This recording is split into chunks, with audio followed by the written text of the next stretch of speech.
Chapter 1425. After dinner, the woman found that the dream of 1,000 years activity had entered its last 20 minutes. She felt relieved and a little regretful at the same time. Her goal was to touch the streamer's hand. She didn't expect to be placed in Yangshan in Shenyang County, which was several days away from Shenyang County in Fengyi County. Thinking of this, her loyal expression showed some regret. Though she saw it. Would you like to accompany me for a walk in the courtyard? Though she asked for her opinion. Perhaps because there were only 20 minutes left, the woman was not as frightened as she was at the beginning. Instead, she responded with a smile. Let's walk after dinner. I'm 99 years old, of course I have to go.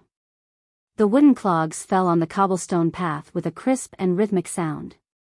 The woman didn't deliberately fall behind or beside Do Shi. Instead, she overtook him by half a body's length. There was a small garden in the Do mansion, complete with rockery and flowers. The overall layout looked very elegant. Do Shi couldn't help laughing when he saw that she couldn't even walk properly. He couldn't help but have some funny thoughts. I'm Do from Yangshan, also known as Shanju Sanren. May I take the liberty to ask, what is the name of this girl who is more beautiful than a flower? The woman's heart skipped a beat. She turned to look at Do Shi. Seeing his smiling eyes, she became more and more uncertain. At this time, the system considerately gave her a reminder. System, high warning. Don't say anything you shouldn't. If necessary, the system will silence you. In addition to this warning, the system also thoughtfully gave her other options. The woman chose one of them. She answered with a stiff smile, I'm already married. Where did you come from, lecher? Do Shi laughed and didn't continue to make things difficult for her. The two chatted for a while and went to the water pavilion near the garden. This water pavilion was where Do Shi read in the shade in the summer. On weekdays, servants would take care of it on time. One could see the pond when they opened the window. The water pavilion is built here. Won't we get bitten by mosquitoes in the summer? The woman murmured. She didn't see Do Shi turn around and take something from the treasure pavilion. When she looked away, she saw Do Shi holding a fushi zither in his arms.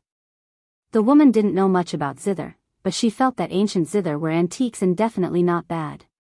You want to play the zither? The woman asked Do Shi. Do Shi nodded and asked with a smile, do you want to play? A phoenix seeking a phoenix? The woman rolled her eyes and thought about it.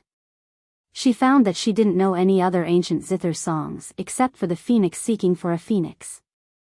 Do Shi declined with a smile, this song, this husband is not very familiar with it.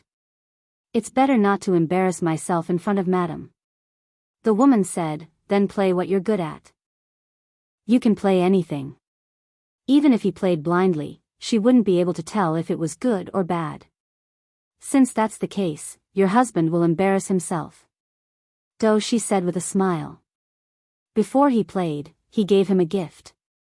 A look of surprise appeared in the woman's eyes. For me? Do Shi nodded, yes, it's for you. It was a palm-sized box.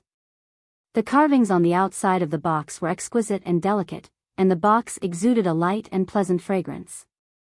The woman gently opened it and saw a beautiful piece of jade lying inside. Even though she didn't know much about jade, she was still mesmerized by it. So pretty, the woman said dryly. As a workaholic who had graduated from the National College entrance examination for many years, she felt for the first time that she was clumsy. She racked her brains but could not think of a suitable compliment.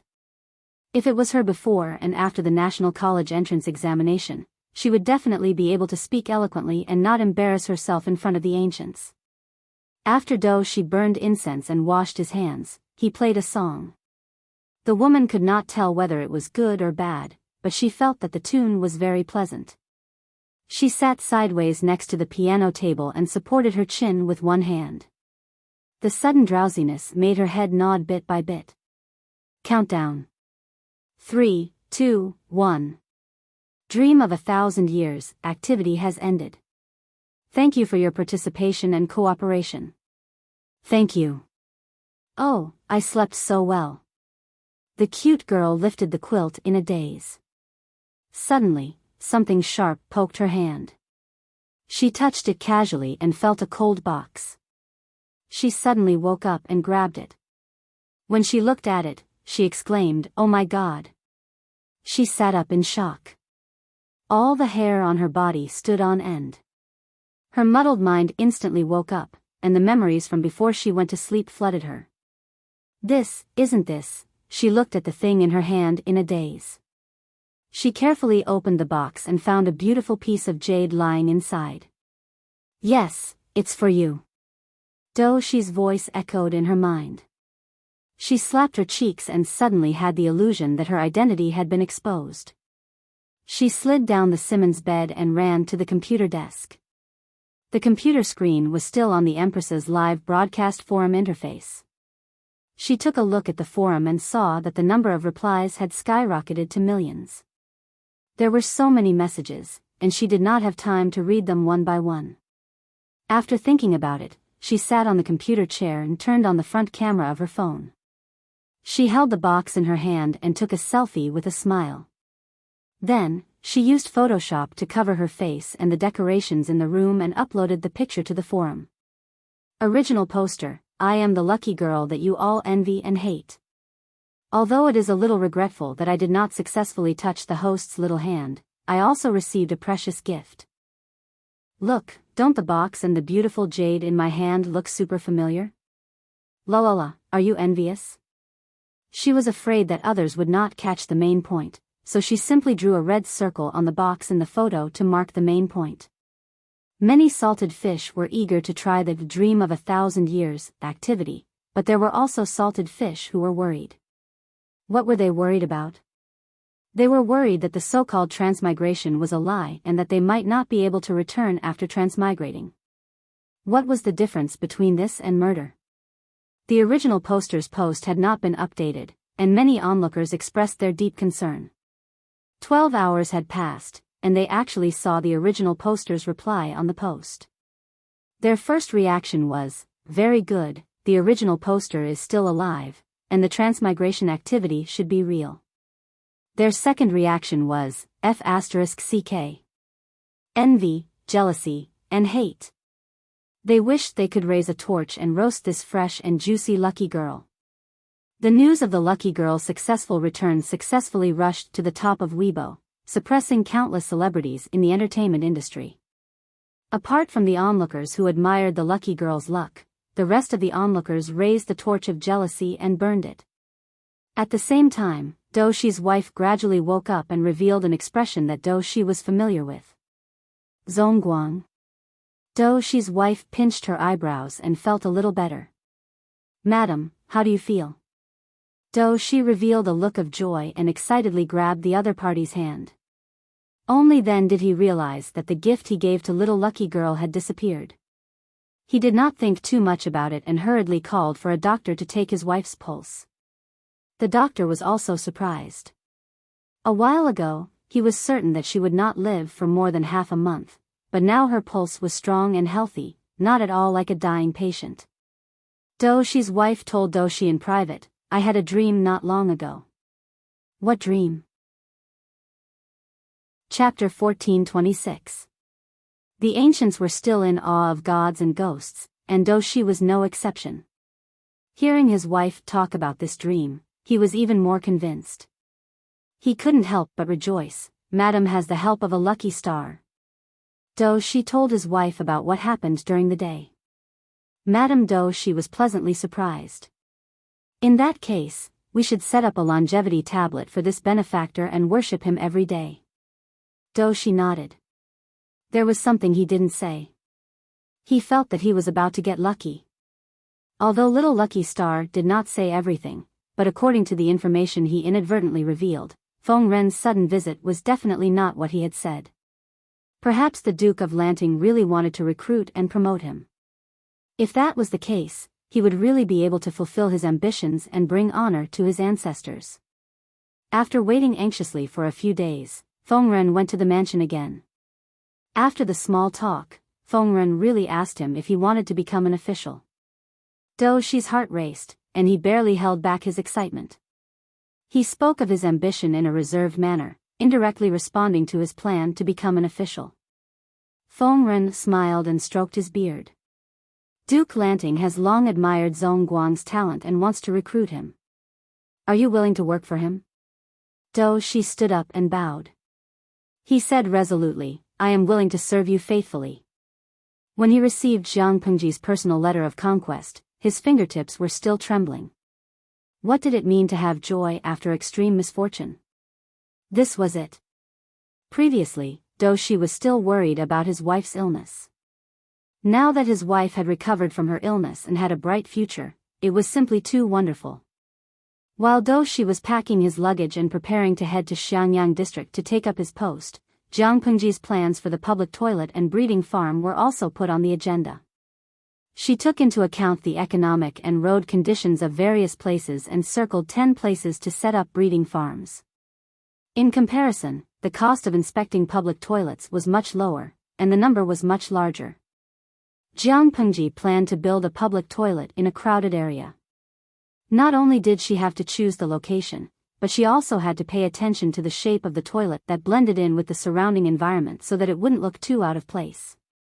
Of course, considering the current trend, Jiang Pengji was even stricter with the women's toilets.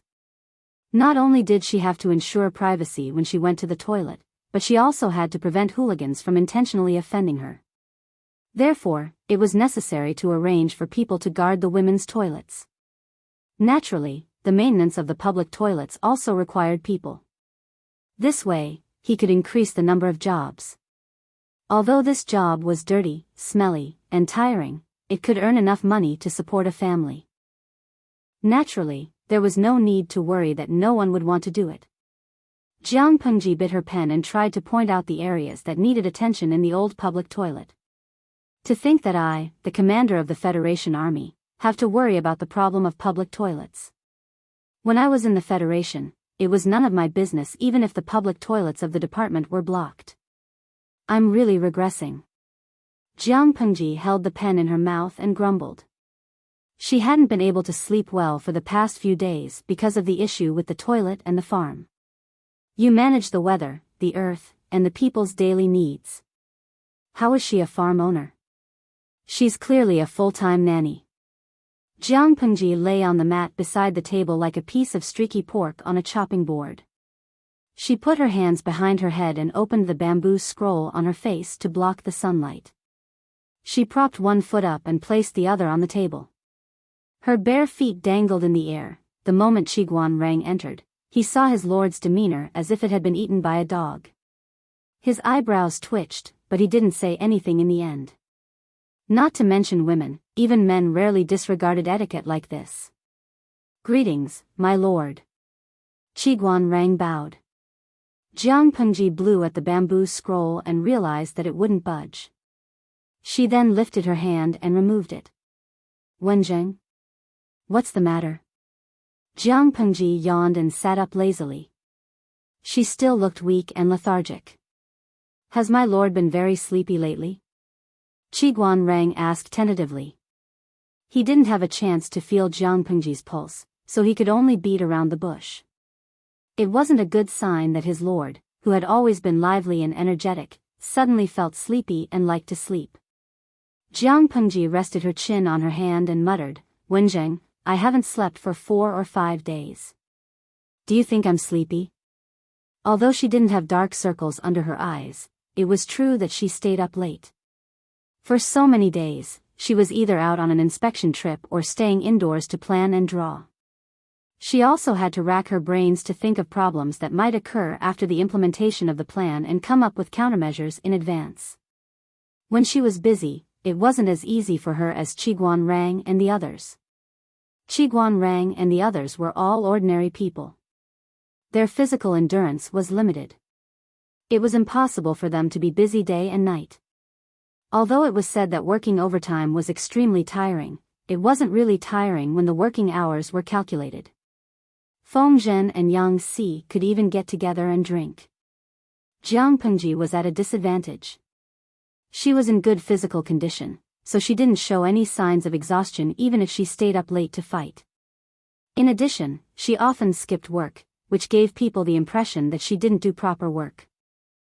Before Qiguan Rang showed a distressed and disapproving look, Jiang Pengji asked him again, Wenjing, is there anything? Qiguan Rang presented a thick booklet to her. Jiang Pengji picked it up and glanced at it. This is Wenbin's handwriting. Is there any progress on his side? Han Yu's work for the past year was to sort out the old laws and compile new ones, such as the previous marriage law and the child protection law that he was busy with. As long as the war was not urgent, Jiang Pengji didn't plan to let Han Yu go to the battlefield again. It wasn't that Han Yu's military talent wasn't good. On the contrary, Han Yu almost killed Yang Si and made Jiang Pengji suffer a great loss. His talent was beyond doubt. However, Jiang Pengji felt that everyone had their own platform to show their talents. Compared to the battlefield, it was more suitable for Han Yu. So far, Jiang Pengji couldn't find a suitable legal talent other than Han Yu. Han Yu outshone the others. Of course, if Han Yu preferred the battlefield, Jiang Pengji wouldn't stop him. The battlefield was risky, but he could accumulate merits quickly. Qiguan Rang said, yes, but Wenbin is not in good spirits. He hasn't slept for several days. Let him rest first. Looking at the dark circles under Han Yu's eyes, Han Yu would die suddenly if he continued to practice immortality. Qiguan Rang didn't want anything to happen to Han Yu, so he coaxed him to go home to sleep. Since Jiang Pengji and Qiguan Rang had a showdown, Qiguan Rang had placed Han Yu and Wei Si at the top of his heart. They were both his precious eggs. For the sake of his precious egg, he was willing to personally run an errand. Jiang Pengji carefully looked at the first-generation manuscript that Qiguan Rang handed to her. Her brows loosened and furrowed from time to time. She looked serious. My lord, how is it? Jiang Pengji said, there are still some shortcomings. Many parts are a bit cumbersome. Laws are different from other things. The parts that should be simplified, and the parts that should be detailed. There is no room for lawbreakers to take advantage of. However, according to the standards of the first-generation manuscript, Wenbin didn't disappoint me. Wenjing, go back and tell him to stay at home and recuperate. He will come back to see me in 3 to 5 days. Qiguan Rang said, yes. After Qiguan Rang left, Jiang Pengji went to the bookshelf and took out a brand new book. She called the maid to grind the ink. Jiang Pengji made a copy of Han Yu's manuscript. She planned to proofread, correct, and supplement the parts with the audience in the streaming room. He will die suddenly sooner or later. I've never been so hardworking in my previous life. Keep working. I'll be a slave for the rest of my life. Chapter 1427. Did you see that? This is called squandering money like water. Sometimes I feel like I'm more of a prodigal than Zhao. Jiang Pengji looked at the budget book presented by Su Ku. She was shocked and self-deprecating at the same time. The farm could at least achieve a balance of income and expenditure, but it was impossible for the public toilets. Not only was there no room for profit, but a large amount of money had to be spent on maintenance and renovation. The only benefit was probably an increase in employment and a stable supply of raw materials for fertilizer. Jiang Pengji sighed and covered her eyes with her hands to avoid looking at the account book on the table. If it wasn't for the friendly sponsorship of the Tao family, Jiang Pengji's funds would have been in trouble. Su Ku advised, my lord, you should think on the bright side. If this is really good for farming and fertilizer, do you still have to worry about compensation in the future? If the fertilizer problem was solved, there would be a bumper harvest every year. The grain tax alone would reach a new high. Why would she feel distressed about this small expenditure? Jiang Pengji rested her chin on her hand and said, I like what Xiaoyu said. Time will prove that my squandering is meaningful. After spending most of the day dealing with official affairs, Jiang Pengji got up from the table and loosened her muscles in an inelegant manner. Perhaps it was because she hadn't been completely active for a long time. She was always lazy. She would go to the drill ground to find Fu Wang and the others to practice some skills. Jiang Pengji did a few stretching exercises and rubbed her sore neck. She heard the sound of footsteps approaching from outside. It's almost lunchtime. Is there anything else? Jiang Pengji was about to have lunch. Couldn't they let her rest? My lord, Do Shi has come to take office. The secretary is asking how to settle him. Jiang Pengji raised her eyebrows and put down her hand that was rubbing her neck. Bring him to me. I'll settle him myself. Although Feng Zhu and Feng Ren both recognized Do Shi's talent, Jiang Pengji was strict with people. She still had to check on him personally. In the other room, Do Shi was waiting for the result anxiously. He felt like Yang Shan, who was favored by the Jinlin branch. He was like a pig standing on the wind, waiting for the moment to take off. Do Shi had tried his best to overestimate his future, but he still underestimated it. When others told him that Lu Shi, the feudal lord, had personally received him, Do Shi was so stunned that he almost fell into a daze. Despite the tempestuous waves in his heart, Do Shi's expression remained calm and composed. His every move seemed to have been measured with a ruler, and there was nothing wrong with it. Commoner Do Shi greets the Duke of Lanting. Even in his old age, Do Shi still remembered that kowtowing in the hall lasted his entire life. Jiang Pengji gazed deeply at Do Shi below with her slightly indifferent eyes. She sized him up for a while before moving her eyes away. She helped Do Shi up and asked, "You are Zongguang?" "It's just as old Mr. Feng said, he's a dragon among men." Do Shi stood up and said humbly, "I'm just a commoner in the countryside. I've done nothing to deserve such a great honor. What's so difficult about making a contribution? True gold is not afraid of the red cauldron. Zongguang is talented and only lacks an opportunity to easily rise to the top." Jiang Pengji teased Do Shi with a smile and said, "In my opinion, it's not that Zongguang can't bear the responsibility, it's that it doesn't suit Zongguang." Do Shi panicked even more, and his heart was filled with apprehension. It was a good thing that the new boss thought highly of him, but it wasn't a good thing to have high expectations of him. If the expectations were too high and he failed to reach the other party's bottom line, he would be the unlucky one. However, Jiang Pengji had made it a dead end. Do Shi couldn't accept it arrogantly, nor could he refuse it humbly. He was in a dilemma.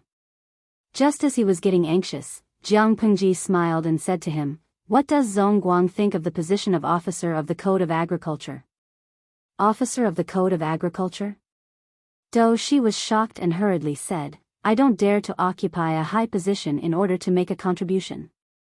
Please take back your order, Lord Lanting." Officer of the Code of Agriculture sounded like a farmer, but he was qualified to be in charge of agricultural production, civil affairs, and land rent. He had a lot of power. Do Shi had been a commoner before, but he had become officer of the Code of Agriculture after a short while. His authority was similar to that of a county chief. Wasn't this attracting hatred? Seeing that Do Shi was about to break out in a sweat, Jiang Pengji laughed and said, "Don't be so nervous. Officer of the Code of Agriculture isn't a lucrative job for me.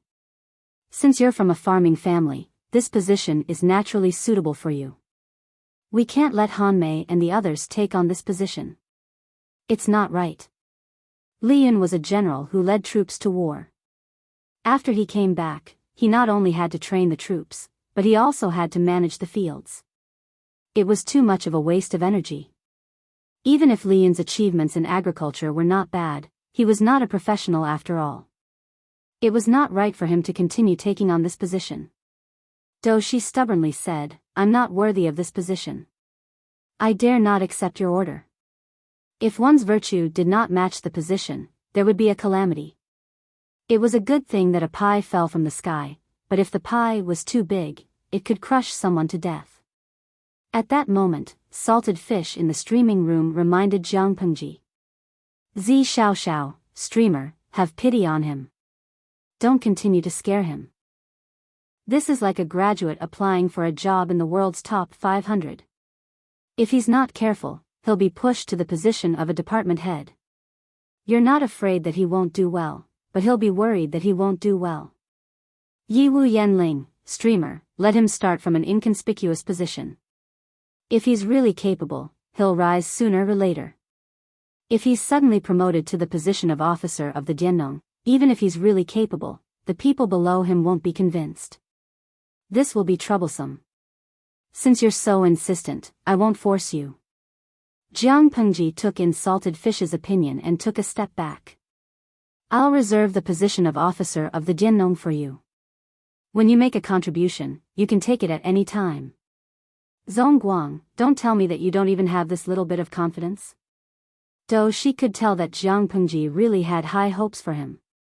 He said resolutely, I'll do my best to repay Lord Lanting's kindness. Jiang Pengji was not a person who liked to procrastinate. Since though she was already in her camp, there was no trial period. She rolled up her sleeves and went to work directly. The fertility of the farmland had been declining due to the non-stop farming in the past few years. If she did not try to remedy it, the harvest in the next 2 years would be very poor. Time was precious. Though she could take up his post as soon as he came. It would be best if he could produce results that satisfied her. Old Master Feng should have shown you the manuscript, right? What do you think? Though she told the truth. If it can be written into a book, it'll be a classic in the farming field. Everyone will regard it as a standard. Jiang Pengji burst into laughter. It's just scribbles. How can it be worthy of what you're talking about? Though she was dumbfounded when he heard that. Even his smart brain did not work well. Lord Lanting's words meant. Could it be that the manuscript was written by her? Jiang Pengji clapped her hands. The person waiting outside the house carried all the manuscript and thoughts she had sorted out. Although she had some general knowledge about agriculture, it was just a trifle. At most, she could see further than Do Shi and see the big picture more comprehensively. Chapter 1428. These manuscripts should be of some use to you. Take all of them back for reference.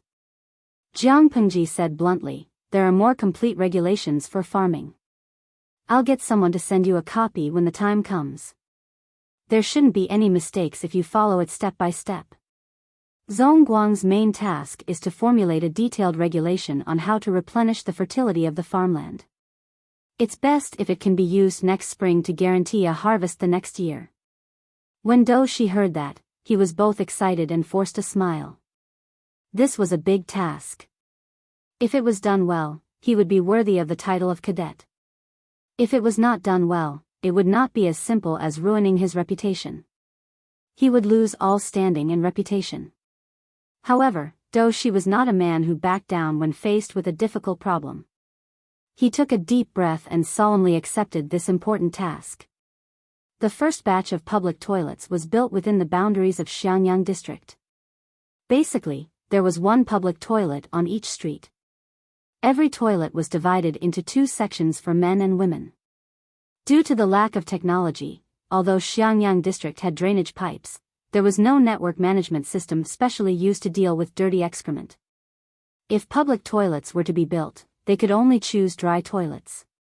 Someone would be sent to clean the manure tank regularly to ensure that the smell would not be too strong. This move won the support of many people. Although there were toilet buckets in their homes, it was not easy to deal with. They could not build toilets for every household. When they went out to work or do business, many people and traders could only find a secluded place to relieve themselves. It was fine for men. They could lift their pants and turn their backs to the crowd. Any corner of the wall could be a toilet, but it was inconvenient for women. From a certain perspective, this was one of the reasons that prevented women from leaving the shackles of their families. Although Jiang Pengji was strict with the public security and health management of Xiangyang district, there were always people who knowingly violated the law. It was better on the main streets where business was flourishing. People did not dare to act recklessly. However, it was bad in the remote corners. When the weather was hot, the stench was overwhelming. Sometimes when they went out, they would accidentally step on a pile of cow, sheep, pig, dog, or human waste. This was the situation in the big cities, not to mention the small places. Regarding this, the ordinary people were used to it. They had nothing to complain about. Unexpectedly, Jiang Pengji suddenly came up with such a move. The ordinary people naturally celebrated and beamed with joy. People were thick-skinned. Even illiterate people had a sense of shame. They also knew that exposing their private parts in the open was an eyesore. They had no choice in the past. It would be great if there were public toilets for them to solve their physiological problems. Most of the commoners were looking forward to it, but not everyone was in favor of this plan. There was no lack of contrarians in this world who felt good about themselves and would find fault with everything. Who doesn't have a bowl? Why did they have to make such a thing? It's really a waste of manpower and money. He was scolding Jiang Pengji for looking for trouble and for not knowing where to spend her money. What kind of public toilets are separated by gender? Most of the women don't go out at all. What's the point of doing this? Although the public toilet isn't an open field, it's not a house either. How can a woman take off her clothes as she pleases? If she's not careful, someone might see it. This was because the existence of women's toilets was meaningless. Some people were worried that women would be taken advantage of in public toilets. If a woman was offended in a public toilet, who would she look to for justice? When Jiang Pengji said that the female toilet would be strictly guarded to ensure the safety of the women, the group of people had something to say. It took so much manpower to manage and maintain a public building that was not profitable at all. It was really a waste of manpower and money. Jiang Pengji was speechless. The contrarians really couldn't be provoked. No matter what she did, they could find fault with it. No matter how the group of ancient keyboard warriors pointed at the country and spoke with vigor, Jiang Pengji still had to do what she had to do. She had a lot of things on her hands. Not only did she have to follow Hanyu to revise the child protection law several times, but she also had to make the law conform to morality and adapt to the current trend. She also had to guide Do Shi from the side. The group of people traveled from south to north. Once she was busy, she forgot everything. When the public toilets were completed and put into use, the child protection law began to take shape, and Do Shi figured out a simple plan to gain weight. More than a month passed by in a flash. The temperature was getting colder. It was late autumn. Jiang Pengji finally found a chance to take a breath and stop her busy steps. Of course, she didn't relax much. There was still a pile of official documents in the government office. When she was ready to face reality with a tragic heart, she found a figure who looked like a pine and bamboos sitting in the hall with his head bent over the table. Jiang Pengji rubbed her eyebrows and went forward to ask, "Zixiao, have you recovered from your illness?" Wei Ci heard the movement and raised his head to look at Jiang Pengji. His slightly pale lips curled into a warm smile. He stood up and bowed. "Greetings, my lord. Ci has recovered greatly." Jiang Pengji squeezed his hand. The temperature of his hand was much lower than normal. "You call this recovering greatly?" "It wasn't easy for me to grow that little bit of fat in the past. It's all gone after not seeing you for a while. Although government affairs are busy, we still have enough manpower. Why did a sick person like you jump out to join in the fun?" She sighed. "If you really want to recuperate, you should be rounder, right?" Jiang Pengji preferred slightly chubby men. It felt good to hold and touch them. However, Wei Ci belonged to the typical type of person who couldn't gain weight no matter how much she raised him. Wei Ci said, "To be able to do something within my ability for my lord, for me, this is more nourishing than any nourishing medicine." Things happened one after another outside. He saw it and felt anxious. How could he sit still? When the injuries on his body were almost healed, Wei Ci immediately returned to his post. He was a model worker. Jiang Pengji sat by the table and played with his big sleeve with one hand. "So, Zixiao, are you sure that you've recovered?" Wei Ci's gaze was somewhat puzzled, but he still nodded honestly. "Zixiao, do you still remember that I said that I would give you a gift when you've recovered?" The corners of Jiang Pengji's lips curled into a malicious smile. Wei Ci's heart was pounding. He had an ominous premonition. I'm indeed almost recovered. Wei Si could only think about it again and again. My lord loves me so much. My family doesn't lack anything. Jiang Pengji used her index finger to touch his lips. She smiled and said, wrong, wrong. You really don't have the thing that I want to give you. Wei Si was speechless. The ominous premonition was getting stronger. What should he do? Although he said so, Wei Si waited for a long time uneasily, but he didn't receive the gift that Jiang Pengji was talking about. He was relieved and a little melancholic at the same time. Did my lord forget? Of course not. Jiang Pengji was simply too busy. It was nearing the end of the year. There would only be a lot of things waiting to be dealt with. How would she have the extra energy to think about love affairs? Anyway, Wei Si's frog soup had been cooked for so many years. Whether it was earlier or later, the result would be the same. Feng Zhen saw that Jiang Pengji could still smile even when she was so busy. He suddenly felt horrified. My lord, have you encountered something good? Jiang Pengji raised her hand and placed it on Feng Zhen's shoulder. She smiled unrestrainedly. Take a guess. Chapter 1429. I can't guess it. Feng Zhen helplessly brushed her hand away. He did not want Wei Si to see him with his arm around his lord's shoulder. Who could withstand Wei Si's ability to brew vinegar? Fortunately, Jiang Pengji's temperament was also a typical example of a wanton and unrestrained person, so she did not mind Feng Zhen's actions. In any case, it's not a good thing. Feng Zhen said honestly. Every time the Lord smiles so beautifully, someone is bound to be unlucky. His desire to live was very strong. He had just secretly insulted Jiang Pengji, and then he immediately flattered her. Jiang Pengji touched her face and muttered, Does my smile look good?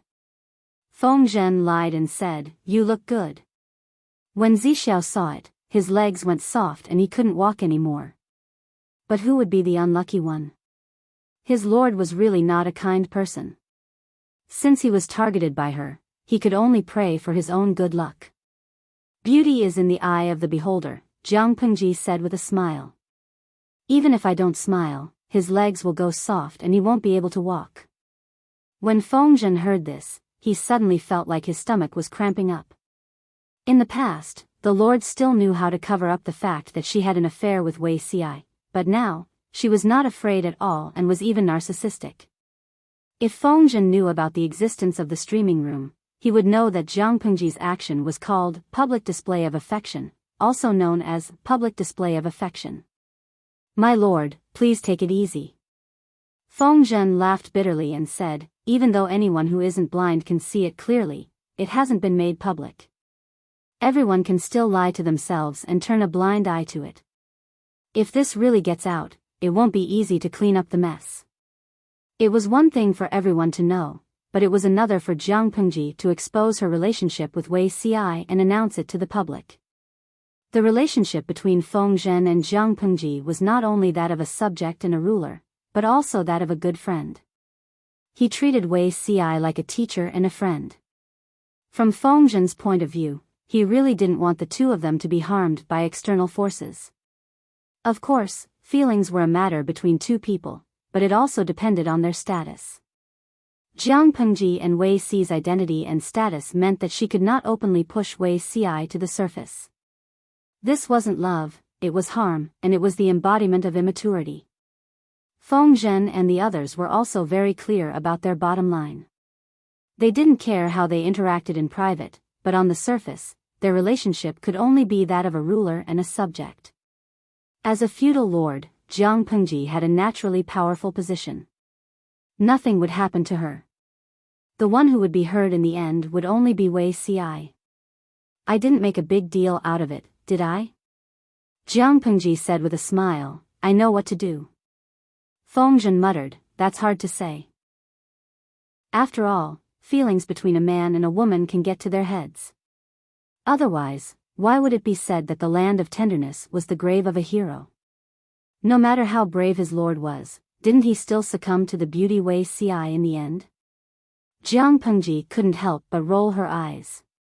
She said sarcastically, "We've known each other for so many years. When have you ever seen me do something irrational?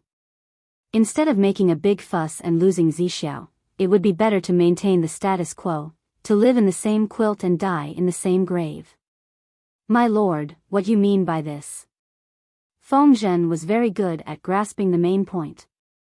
He asked, "When did you set your eyes on Zixiao?" He had thought that it was bad enough that Wei Ci had set his eyes on the 12-year-old lord. He didn't expect the two of them to be double arrows. Jiang Pengji coughed lightly and dismissed him.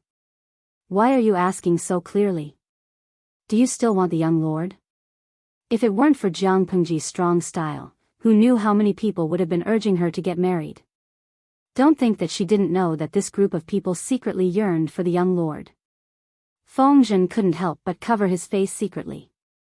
"I do want him. Unfortunately, Zixiao is a man and can't bear the heavy responsibility of childbearing. Besides, the young lord shouldn't have come at this time." This was the disadvantage of being a lord. She had to do it herself after 10 months. She couldn't be like a man and throw the child to the woman after they had sex. That wasn't right. As Feng Zhen said this, he suddenly thought of something. His lord and Wei Ci had been together for so many years. Why hadn't there been any good news? His lord's body couldn't make it? Impossible. His lord was more violent than a bear in the wild. Chasing a tiger across a ravine was no joke. Then Wei Ci's body couldn't make it? Feng Zhen thought of Wei Ci's weak body. He suddenly felt his teeth hurt and his stomach hurt. It hurt everywhere. He had thought of everything, but he didn't think that his lord hadn't taken Wei Ci at all. Wei Ci was still a virgin.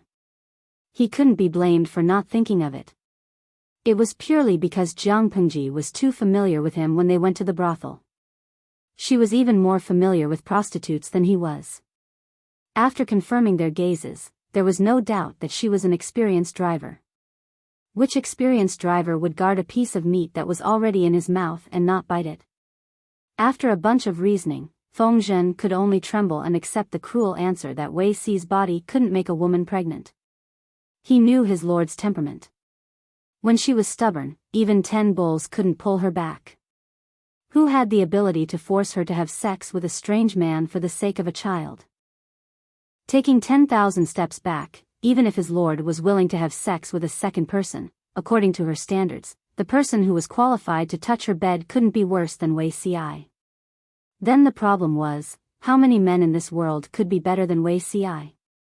He handled both internal and external affairs at the same time.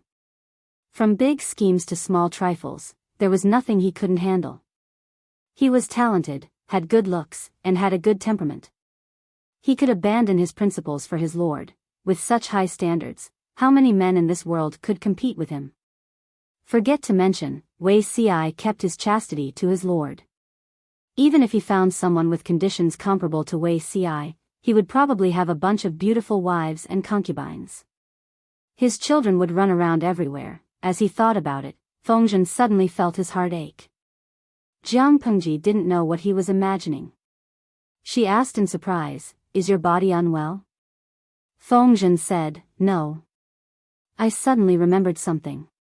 I'll take my leave first." Jiang Pengji said, "Then go do what you need to do." Feng Zhen turned around and went to find a famous doctor. He packed everything up and sent it to Wei Ci's manor. Coincidentally, Wei Ci was still busy dealing with official documents.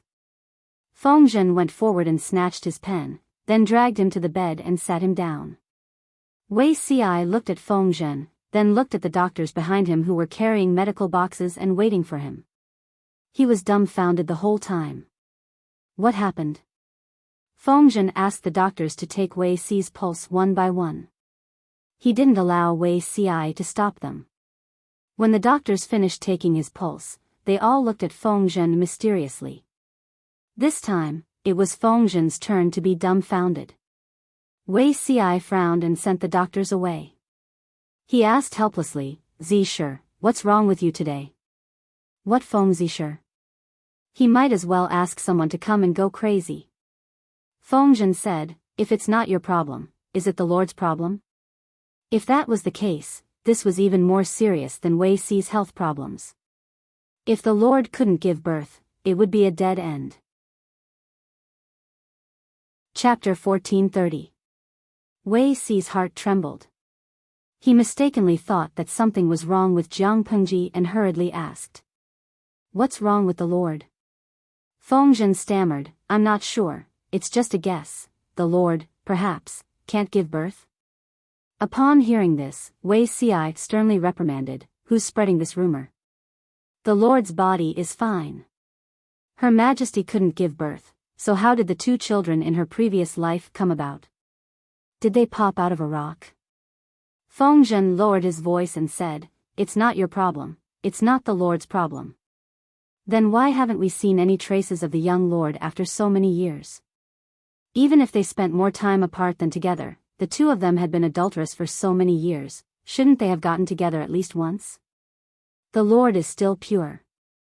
Upon hearing this, Wei Si's ears reddened. "Where did you hear these rumors?" Fengzhen was shocked. He was really shocked this time. "You coveted the Lord when she was 12 years old. Now she's almost 22 years old, yet you two are still pure?"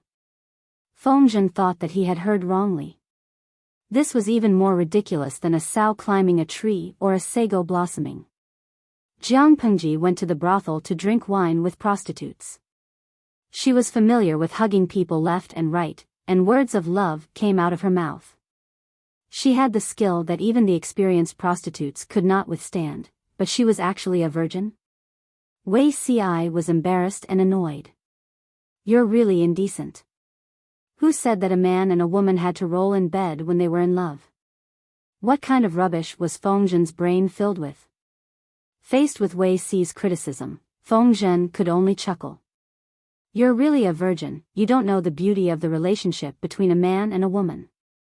Wei Si's ears reddened even more, almost as if they were shoulder to shoulder with the setting sun. Fengzhen said meaningfully, "Zixiao, you're older than the Lord by 6 years. In 2 years you'll be of age." He had always thought that men over the age of 20 were no longer virgins. He didn't expect Wei Si to break his bottom line again and again. Wei Si wasn't in a good mood. He didn't need Fengzhen's reminder. He said, "There's no rush to wait a few more years. The Lord's focus now should be on conquering the world, not on relationships. No matter what, we should wait until we have more than half of Zhongzhou in our hands before considering this matter." If he remembered correctly, the first time His Majesty became pregnant was not long after the two of them had their first time. Wei Si could not possibly take the risk of one night of pleasure and impregnate the other party, which would hinder his hegemony over the world. It was better to cultivate his moral character. To Wei Si, physical compatibility was indeed wonderful, but it was definitely not as good as spiritual understanding and support. He was reborn to help her ascend the throne, not to drag her down. No one could stop him, not even himself. If anyone dared to obstruct him, Wei Si would not be lenient, including himself. Fengzhen was speechless. Zhongzhou? Zhongzhou is not a place that Dongqing or Nanqing can compare to.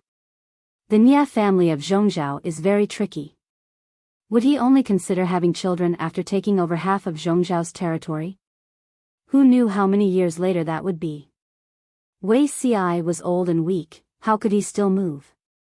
It's true that the Nia family's momentum is swift and violent. They've become the most powerful feudal power in Zhongzhou, but it's only temporary. As long as Nieliang dies, the outside world can just stir things up a little and watch the internal strife of the Nia clan. Wei Si revealed a rare gloomy expression. That year, a freak combination of factors allowed Nieliang to escape from a dead end, but his body has long been damaged by the years and days of poisons. All these years, he hasn't properly recuperated. Instead, he stubbornly fought for the power of the Nia clan and led the Nia clan to fight for the world in Zhongzhou. He's digging his own grave. The Nia clan of Zhongzhou was full of talents, but Wei Si had only taken a liking to 2 people in his 2 lives. One was the ghost genius Niao Yang, and the other was Sun Wen. It wasn't that the others were incapable, but they were too selfish. Even if they had the ability to rule the world, there was nothing to be afraid of. Niao Yang was holding on with his life on the line. Sooner or later, he wouldn't be able to hold on. Sun Wen had also been offended by the Nye clan and had long been lured to his side by Wei Ci. He wanted to see how the Nye clan, who was obsessed with internal strife, would court disaster. Feng Zhen hesitated. Do you really remember that Zixiao's family and clansmen are all in Zhongzhou, serving the Nye clan? Wei Ci's elder brother, Wei Dan, was Niao Yang's close friend and right-hand man. So what? Wei Ci's eyes were extremely cold. He said, I know which is more important and which is more important. He didn't owe the Wei clan anything. He didn't owe them anything in his previous life, and he certainly didn't owe them anything in this life. If he had no choice but to fight with his elder brother because of their positions, he would be more ruthless and let the other party die a happy death. Was he heartless? In Wei Ci's opinion, this was the greatest respect and affection. Feng Zhen could only shrug his shoulders.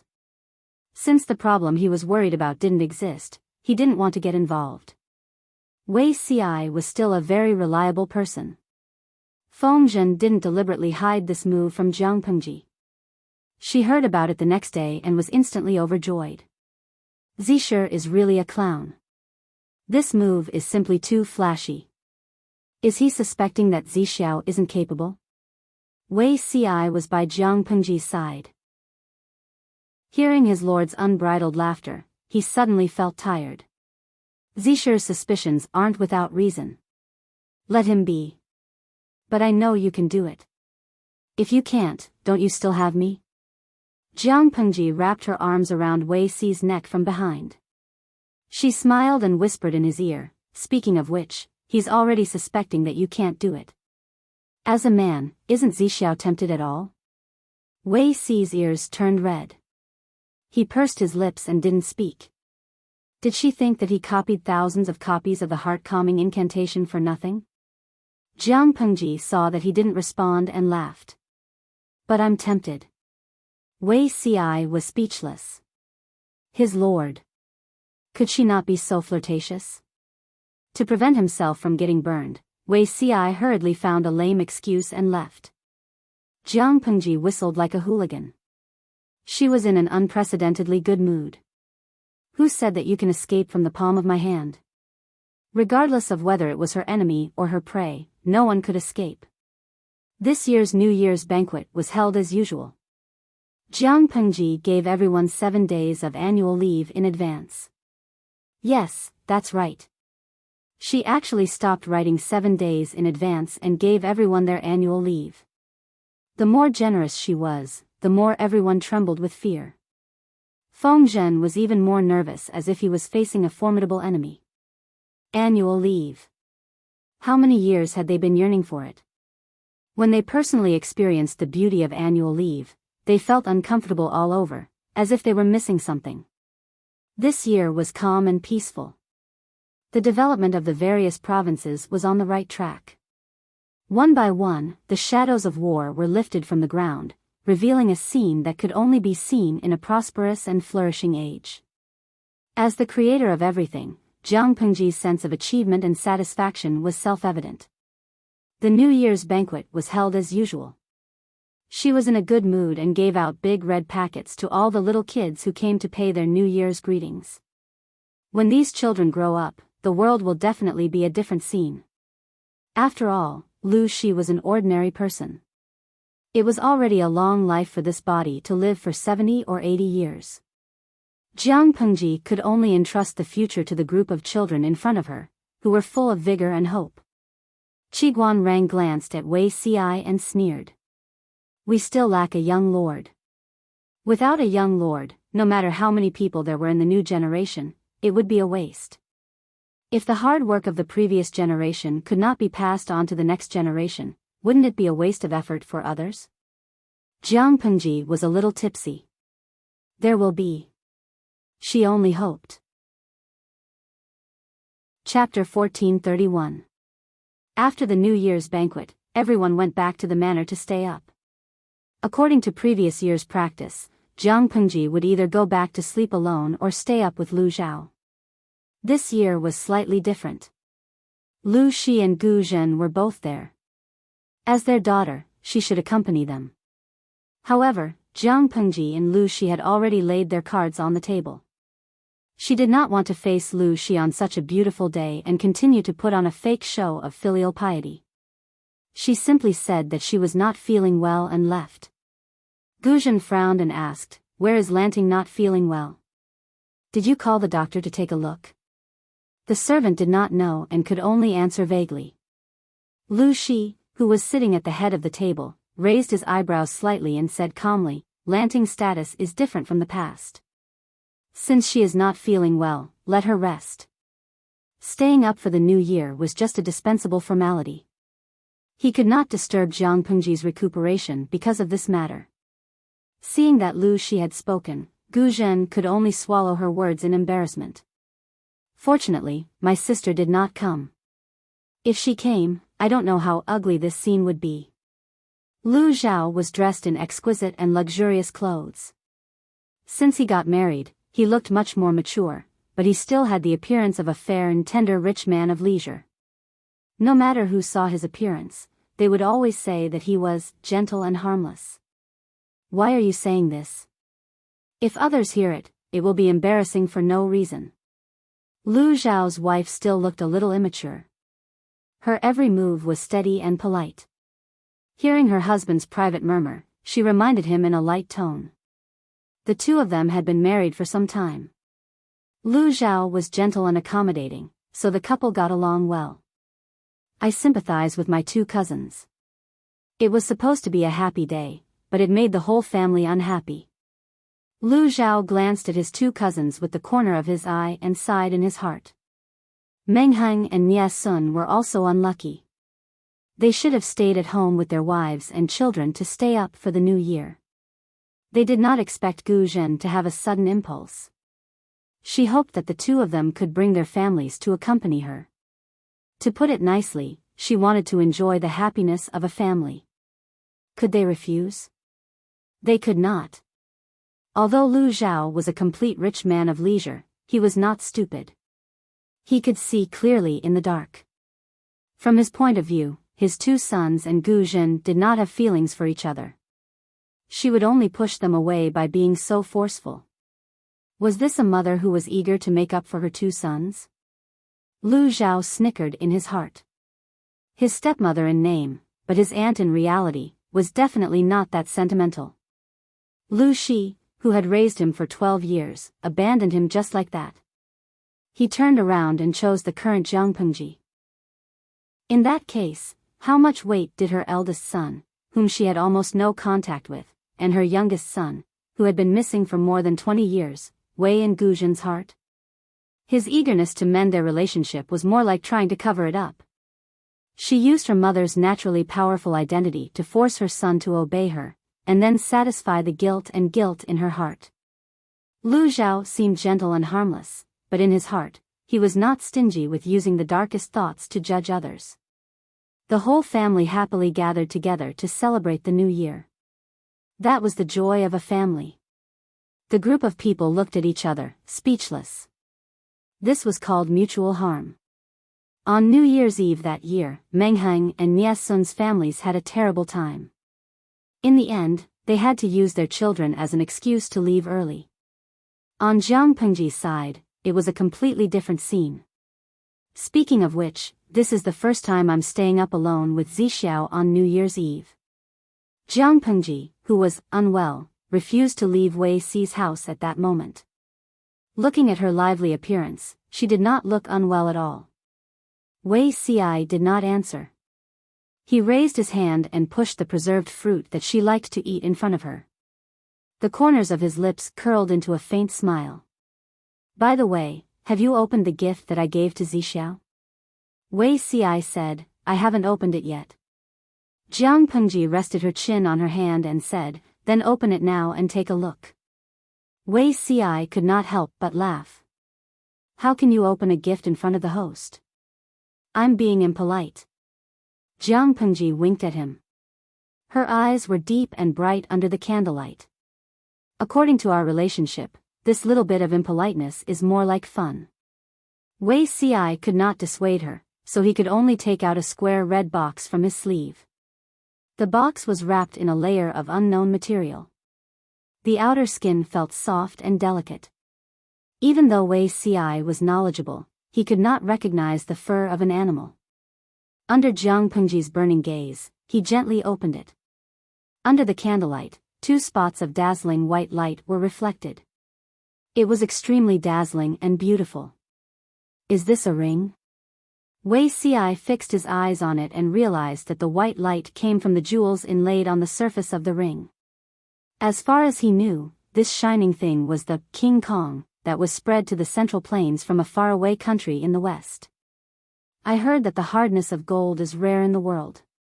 Even steel and bronze cannot be damaged. The surface of this object is smooth, and the arrangement of the cross-sections seems to be regular. It doesn't look like it was formed naturally. Does my lord know who made this object? He actually has the ability to make it look like this. Jiang Pengji said, a pair of diamond rings, just like you and me.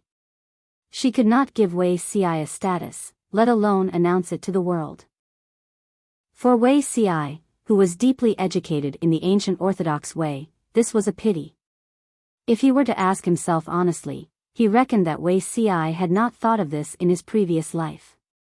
Now that he realized it, he naturally had to do something about it. Diamond rings? Wei Ci took out the 2 rings doubtfully and realized that the 2 rings were of different sizes. I secretly measured the thickness of your fingers to customize it, Jiang Pengji said. Shall I help you put it on? She was grateful to the old chief for buying it on her behalf. Otherwise, Jiang Pengji could only find a goldsmith in this world to make a pair. Wei Ci said reservedly, thank you for your trouble, my lord. Jiang Pengji put it on for him. She reached out her hand in satisfaction and gestured for him to put the lady's ring on her too. Pure gold was soft and easily deformed after wearing it for a long time. Diamond rings did not have this concern. Regarding this, the old chief even mocked her. Because in Jiang Pengji's era, diamonds were indeed a very cheap raw material for jewelry. It was useless even if they were hard. However, Jiang Pengji was not after the value of the diamond itself. She was after the meaning that people gave diamonds. In salted fish's dimension, one had to buy a diamond ring to get married. Jiang Pengji naturally followed the crowd. This object is hard and won't deform even if you wear it for a long time. It will never change. Wei Ci then realized that something was wrong. He only felt his heart was in a mess and his face turned red. Jiang Pengji reminded him, Zixiao, take a look. There's another thing in the box. Wei Ci shyly took out the thing in the box. What is this? The object was squarish, soft, and cold. He pressed his fingers together and realized that it was a 2-layer structure. There was a circle of circular objects in the middle. He was puzzled. He did not know when his lord had gone around to his back. She breathed into his ear and her fair and delicate hands slid down his neck and collarbone like agile snakes. This posture scared Wei Ci so much that his whole body froze. He did not dare to move. Chapter 1432. Every minute is worth 1,000 pieces of gold. How many minutes have you wasted? Jiang Pengji's hand slid down the front of his neatly arranged shirt. It felt extremely delicate and warm. Wei Ci's heart skipped a beat.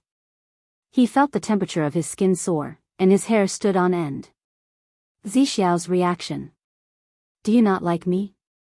It was clearly a complaint, but when she said it, it sounded like a mocking smile. Wei Ci wished he could find a hole to hide in and never come out again. Jiang Pengji's lips slid across his neck. It was so hot that he wanted to jump up. My lord, Wei Ci was somewhat incoherent. A scene from his previous life suddenly appeared in his mind. Although His Majesty and his lord's attitudes were not quite the same, the undeniable stance was exactly the same. Tonight, will you obey me or not? I dare not disobey. Jiang Pengji leaned on his neck and teased him with a smile. Although I have no experience in matters between men and women, I know a thing or two and have some insights. Zixiao had a son and a daughter in his previous life. Could it be that he was still an inexperienced child? Such a scene, could it be that you have very little experience? Wei Si's face turned red. It was not because he was shy, but because he could not be tough in front of his lord. My lord, please don't tease me. After Wei Si finished speaking, his entire body was as red as a cooked prawn. His following words were inaudible. If Jiang Pengji did not have extraordinary hearing, she would have missed it. You should also take pity on me. It's not a good feeling to take a cold bath on New Year's Eve. Jiang Pengji smiled and said, since it's uncomfortable, why not let nature take its course? Wei Si coughed softly and prepared to get up with great self-control. In his previous life, he would not have dared to do so. From a certain point of view, was this considered being arrogant because he was favored? Jiang Pengji would not let him have his way. She held his neck with one hand, turned over, and pressed his head down. Half of her body leaned on him. He could not break free even if he wanted to, so he might as well lie down and be a salted fish. Zixiao. She leaned over and whispered in his ear, I heard that a husband and wife can use sheep intestines and fish bladder as a contraceptive, but it's not safe and clean. I'm trying to empathize with your filial piety, so I specially found another substitute. This is much better than sheep intestines and fish bladder. It's safe and effective. Wei Si was in a daze. He suddenly understood what the square-shaped thing in his hand was. He wanted to throw them away as if they were scalding hot, but Jiang Pengji was faster and held his fingers instead. Jiang Pengji asked him proudly, now you have no reason to object, right? While Wei Si was embarrassed, his breathing became heavy. He asked Jiang Pengji in a slightly hoarse voice. What does my lord intend to do? Jiang Pengji said, yin and yang are in harmony. Let nature take its course. Wei Si said awkwardly, I dare not offend you, my lord, nor dare to overstep my authority. It was Jiang Pengji's turn to be dumbfounded. She laughed involuntarily and said, so Zixiao likes women of lower status? Upon hearing this, Wei Si's jade-like face turned pale, but his breathing became heavier. It wasn't that he liked those below him. It was obvious that he didn't dare to offend those above him. For Jiang Pengji, she was both his lord and her majesty. No matter what, he did not dare to offend or overstep his boundaries, even in bed. After a while, Jiang Pengji heard Wei Si ask her in a voice as soft as a mosquito. That thing. How do I use it? Jiang Pengji couldn't help it anymore. She smiled as she carried Wei Si in her arms and walked into the inner room. Zixiao, do you know? I'm so happy with your hesitant look. I can't wait to dissect you and swallow you into my stomach. Wei Si was speechless. As a man, there shouldn't be anything wrong with that, right? He felt that it was no different from his previous life. The only difference was that in his previous life, he was directly pressed on the floor. In this life, he could at least sleep on the bed. Zixiao, what are you thinking about at this time? Jiang Pengji couldn't wait to let go of his clothes. Her right hand slid to his waist and randomly touched the belt. She gently pulled and untied it. Wei Si blinked and suddenly said, if my lord is a man, this scene seems to be more reasonable. Jiang Pengji smiled and echoed, no matter if it's a man or a woman, you can't turn the tables. After saying that, she threw the belt out of the quilt. Without the belt to bind him, it was very easy to untie his clothes. Under the flickering candlelight, she threw the clothes one by one out of the bed. Seeing that Wei Si was about to become an egg with its shell peeled, Jiang Pengji herself was still. No, she was also missing 2 pieces of clothes. The lapel of her inner garment was loosened, revealing a light yellow lotus undergarment. Jiang Pengji was speechless. Wei Si was speechless. He quietly retracted his hand, but he was caught midway. Wei Zixiao, didn't you say not to offend or overstep your boundaries? Wei Ci said, although I dare not overstep my boundaries as a ruler, men and women have different responsibilities in bed.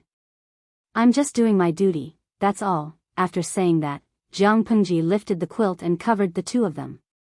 Without the illumination of the candlelight, their vision was pitch black. Their other senses became more acute. Their breaths mingled, and the temperature of the air rose rapidly.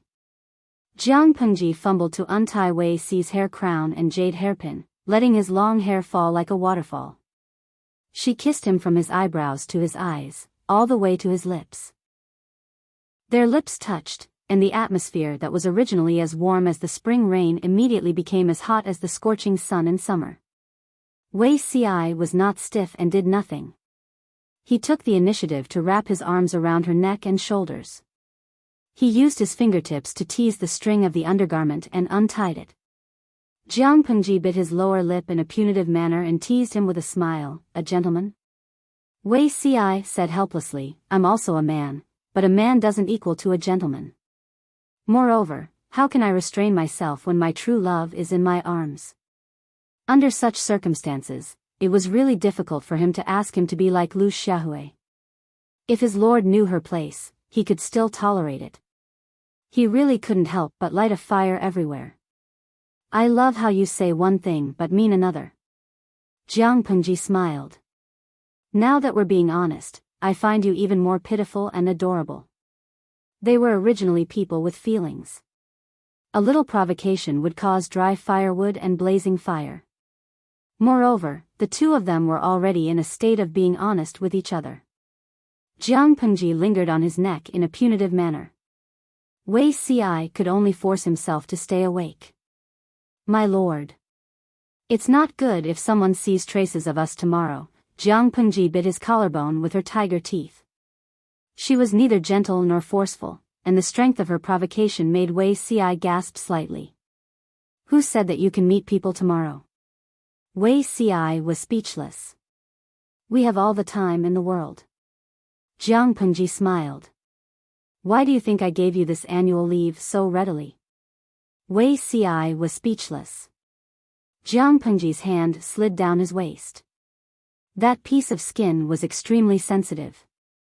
He never knew that a person's body temperature could be so terrifyingly high. It seemed that he was scorched by the temperature of Jiang Pengji's palm. His whole body trembled, and his reddened eyes emitted misty water vapor. My lord, are you in pain? Both of their bodies stiffened for a moment. Jiang Pengji stroked his face with one hand and sealed it with a kiss. Chapter 1433.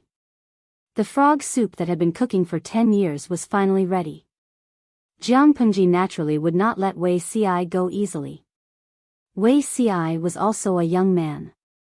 He looked slender and weak, but he was a man after all. Naturally, his situation was not bad. The two of them fooled around for the whole night. It was not until the sky turned white that the activity in the bedroom gradually stopped. It's day or rest. I want to sleep until I wake up naturally. Don't wake me up. Jiang Pengji hugged Wei Ci's neck with both hands and yawned slightly sleepily. 2 drops of physiological tears squeezed out from the corners of her eyes. Why don't I ask someone to prepare hot water for a bath? Jiang Pengji muttered, we'll talk about it when I wake up. Sleep first. Like an octopus, she confined him in her arms. She closed her eyes and rested her head on his shoulder, finding a comfortable position. Wei Ci tilted his head slightly.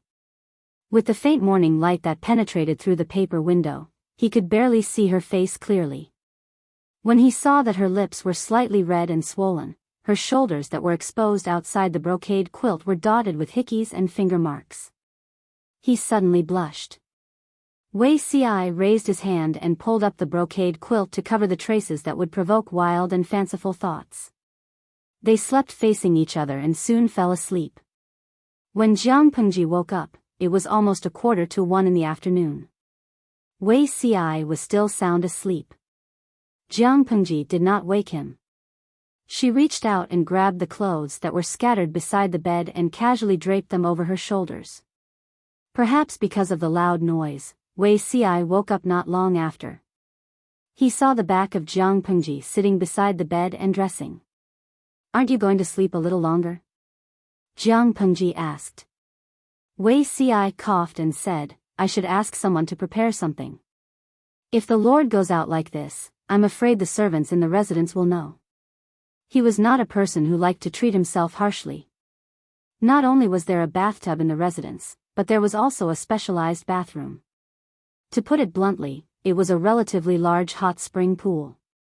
In winter, one could soak in the hot spring while drinking a few drinks and looking at the scenery of the courtyard outside the window. It was comfortable and enjoyable.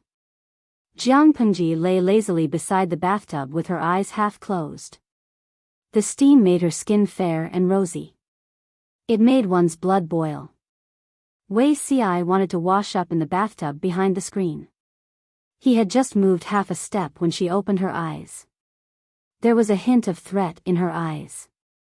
Seeing that Wei Xiai had stopped, Jiang Pengji closed her eyes lazily and muttered, "My hair is wet, it's uncomfortable." After a while, she realized that Wei Xiai had brought a wooden basin filled with clean hot water. He scooped up her long hair from the water. Jiang Pengji would trim her hair regularly, but her hair was still very long. It took some time and effort to wash it. When she woke up in a daze, she found herself leaning on Wei Xi's knee. Her long hair was washed clean, and a pair of slender hands was carefully wiping her damp hair with a dry cloth. Seeing that she had woken up, Wei Xiai coiled up her long hair and fixed it with a hairpin. Jiang Pengji smiled as she extended her hand and slid it from his shoulder to his neck. Her fingertips hooked onto his Adam's apple. "You've already washed my hair. Why don't you pack my bath too? This shouldn't be considered overstepping my boundaries, right?" Wei Xiai, by the time the two of them were done fooling around, an hour had already passed. Jiang Pengji took the clothes off the hanger and compared them. She realized that the clothes were made according to her body shape. Zixiao is really a classic example of one who says one thing but means another. Jiang Pengji leaned on the screen and peeked at Wei Xiai putting on the clothes one by one. Her gaze was filled with undisguised admiration. "What's wrong with Xiai? How can there be undergarments suitable for me in your residence? There are no women in your residence.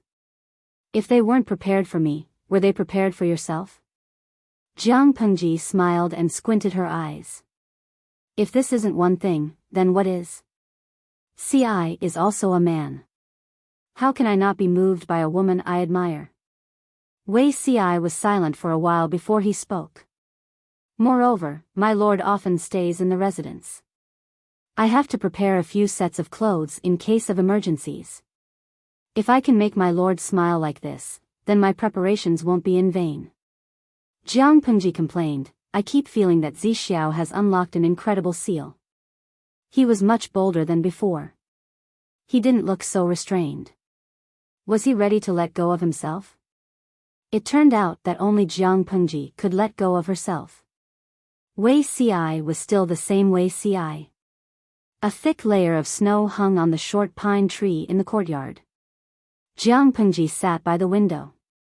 There was a fire in the stove next to her, so she didn't feel cold. Wei Xiai asked the kitchen to prepare a sumptuous meal and warm wine. After eating and drinking to her heart's content, Jiang Pengji's eyes were half closed. She folded her hands behind her head. Her black hair spread out like a waterfall. "I haven't been so free in a long time. Without official documents and worldly matters, I'm not used to it. How did Zixiao spend his time before he became an official?" Jiang Pengji asked. "If he had nothing to do, it would be boring to sit around. Don't you think so?" Wei Xiai said, "Tea, wine, music, chess, calligraphy, and painting can kill time. Or I can go out to visit friends and attend banquets." Jiang Pengji said, "It sounds quite rich. I don't think I've heard Zixiao play the zither." Wei Xiai took a zither and burned some incense to clean his hands. He sat upright and said, What would you like to hear, my lord? You can even play some songs? Jiang Pengji asked with interest. How about a phoenix looking for a phoenix? Wei Si's cheeks were slightly red, but he did not object. The music was lingering, charming, and refreshing. Even if Jiang Pengji did not understand music, she could feel the burning emotions conveyed by the music. There's a beauty that I can't forget when I see her. Not seeing her for a day, I go crazy thinking about her. If there's such a beauty in the world, she must look like Xixiao. Jiang Pengji did not know how to play the zither, but she had a photographic memory and could recite. Not only could she recite, but she also knew how to flirt with Wei Si. Wei Si could not help but laugh. He chose a few ancient songs with fresh and lively rhythms. Jiang Pengji squinted her eyes for a while and suddenly remembered what was missing. She had forgotten to turn on the streaming room today. I hope there isn't an explosion over there, she muttered with a smile and casually turned on the streaming room. There isn't an explosion? That's impossible. Jiang Pengji skipped work. Various popular platforms were paralyzed again. The programmers sacrificed their bosses and colleagues to heaven one after another, but they still could not save the servers that had crashed. It was said that many programmers had secretly begun to worship Jiang Pengji. They did not ask for anything else, they only hoped that she would diligently and earnestly stream every day. Even if she had to stop streaming for a few days, she would inform them in advance. They really could not take it if she did it every few days. 5 million salted fish flooded in quickly. In a second, there was no space left. All kinds of bullet screens flooded towards Jiang Pengji. Through the bullet screens, Jiang Pengji could also feel the salted fish's worry, fear, and pitiful emotions. Until a certain salted fish found something fishy. Yizatong, streamer, your neck. Was it bitten by a bug? She bit her handkerchief and cried. Tell me, this isn't a hickey, right? Jiang Pengji took out a bronze mirror and looked at it. She raised her eyebrows slightly, but she did not hide it. They were all adults. Straightforward people did not resort to insinuations. Chapter 1434. Lo Siji Lianmeng, look at the host, you look so full. I have an ominous feeling, Li Zi Luo Luo. I find that the streamer's current look is very similar to the lazy look of my cat master after eating and drinking. Liang Feng Qinhuan, I'm so envious that the streamer has a bound BGM. Zi Zhao's hands look so good when he plays the zither. Wandering Feather Shang, let me tell you guys a piece of unfortunate news. When I zoomed in on the screenshot just now, Samiran also had a strawberry on her neck. Han Yen Ningmeng, host, be honest. Did you bully Zxiao QAQ? Jiang Pengji waited for them to finish chattering and leisurely added another blow.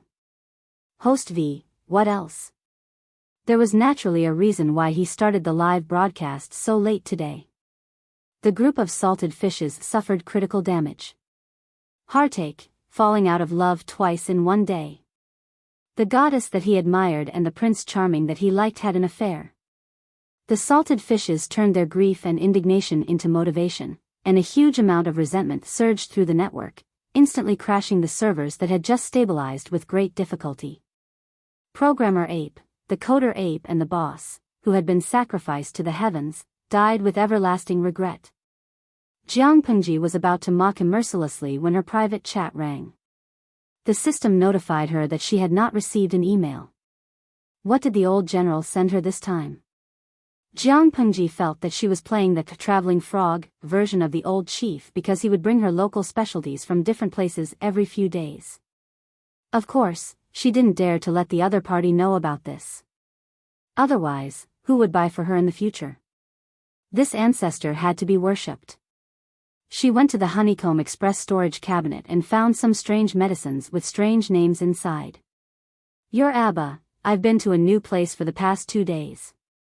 I'm safe now. Don't worry. I've collected some local specialties that are suitable for you. Jiang Xiaojiu, the child beside you is still young. No matter what, you are still an adult. Be more considerate. Jiang Pengji was silent for a while and asked, "What are local specialties for?" "Your Abba, it nourishes yin and the kidneys, nourishes and strengthens yang." Jiang Pengji asked, "Do I need that?" "Your Abba, your underage boyfriend needs it." "I don't trust you anymore, you beast of a man. If I don't make up for it, what if you squeeze me dry when you're in the mood one day? After all, he's just an ordinary person." "What about you? Army commander?" Jiang Pengji was speechless. Asterisk asterisk, asterisk asterisk she had already explained that Zixiao was an adult. "Your friend, your father, is online." Jiang Pengji looked at the profile picture with the darkened name and almost exploded. Did she look like a beast who did not know how to control herself? At this moment, salted fish in the live stream room seemed to be sending her red bean rice emojis. He said in a hoarse voice, "Nansheng, how could they make such a stupid move?" According to his calculations, there were still many years before Shui used up all his resources to annihilate the 4 factions of Nanman in his previous life. In his previous life, he massacred more than 638,000 people from the 4 factions of Nanman. Regardless of whether they were men, women, the elderly, children, or infants waiting to be fed, almost no one survived.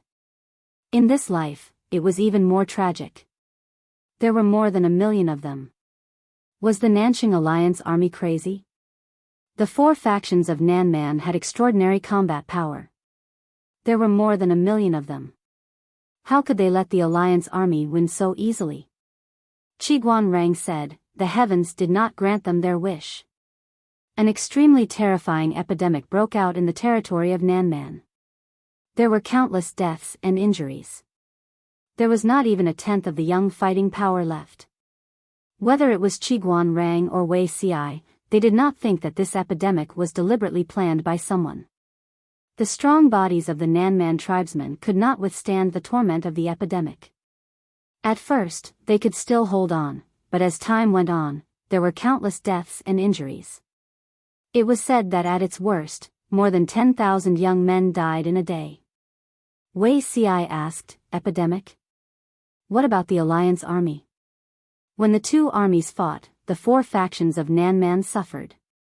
There was no reason for the Alliance army to stay out of it. The Alliance army also suffered casualties, but the situation was much better than the 4 factions of Nanman. Qiguan Rang said, "The 4 factions of Nanman were filled with miasma and the temperature was hot and humid. It was not conducive to recuperation, so the epidemic was naturally more serious. At least the Alliance army had medicinal herbs and military doctors. The illness could be controlled." Wei Ci was so shocked that his mind went blank. It was as if he had been pulled back to the scene of his previous life. More than 638,000 people died in one place. Some were buried alive, and some were beheaded. It was as if the entire sky was dyed red by their blood. People were not plants, and their hearts were not made of stone. One could imagine Wei Ci's feelings at that time. Fengzhen frowned and asked, "Why did my lord summon us?" Qiguan Rang laughed coldly and asked, "The 4 factions of Nanman were destroyed. Can we give Nanxing a chance to breathe?" Chapter 1435.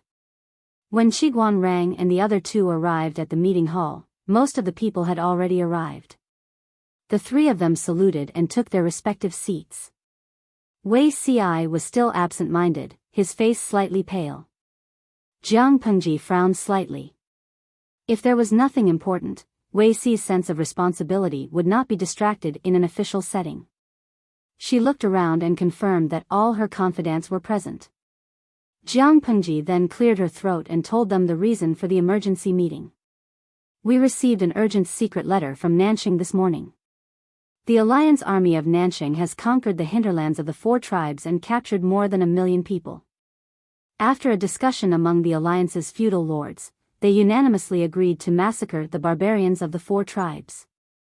Jiang Pengji's gaze was calm, as if she was talking about an insignificant matter. Everyone had heard rumors before they came, but when they heard the news from Jiang Pengji, even Yang Si and the others were visibly moved. In troubled times, human lives were like grass. People would always die in war. They were mentally prepared, but to massacre 1,000,000 people at once, Li Yun probed, 1,000,000 strong young men? Jiang Pengji said impatiently, the population of the 4 tribes of Nanman is small.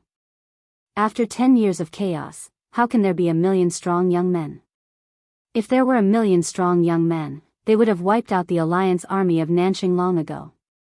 Most of the 1,000,000 people are elderly, women, children, and babies. Perhaps the women's fetuses are also included. The alliance army of Nanxing is venting their hatred for the annihilation of their country. They are really ruthless. The 4 tribes of Nanman had been fighting for years. The depletion of the young men could not keep up with the speed of replenishment. In addition to the epidemic last year, their combat power was seriously affected. If the weather had not turned cold soon after the outbreak of the epidemic, which more or less suppressed the epidemic, more people would have died from the epidemic. In ancient times, the medical standards were poor, hygiene awareness was poor, and medical resources were lacking. Once the epidemic broke out, the casualties would be more tragic than the earthquake in Shangjing. Was it a lie to say that 9 out of 10 rooms were empty? According to Jiang Pengji's knowledge, there were a few large-scale epidemics in this era that affected a wide area. The number of deaths and injuries from each epidemic was in the millions. One must know that the entire population of Dongqing was only slightly more than 20 million.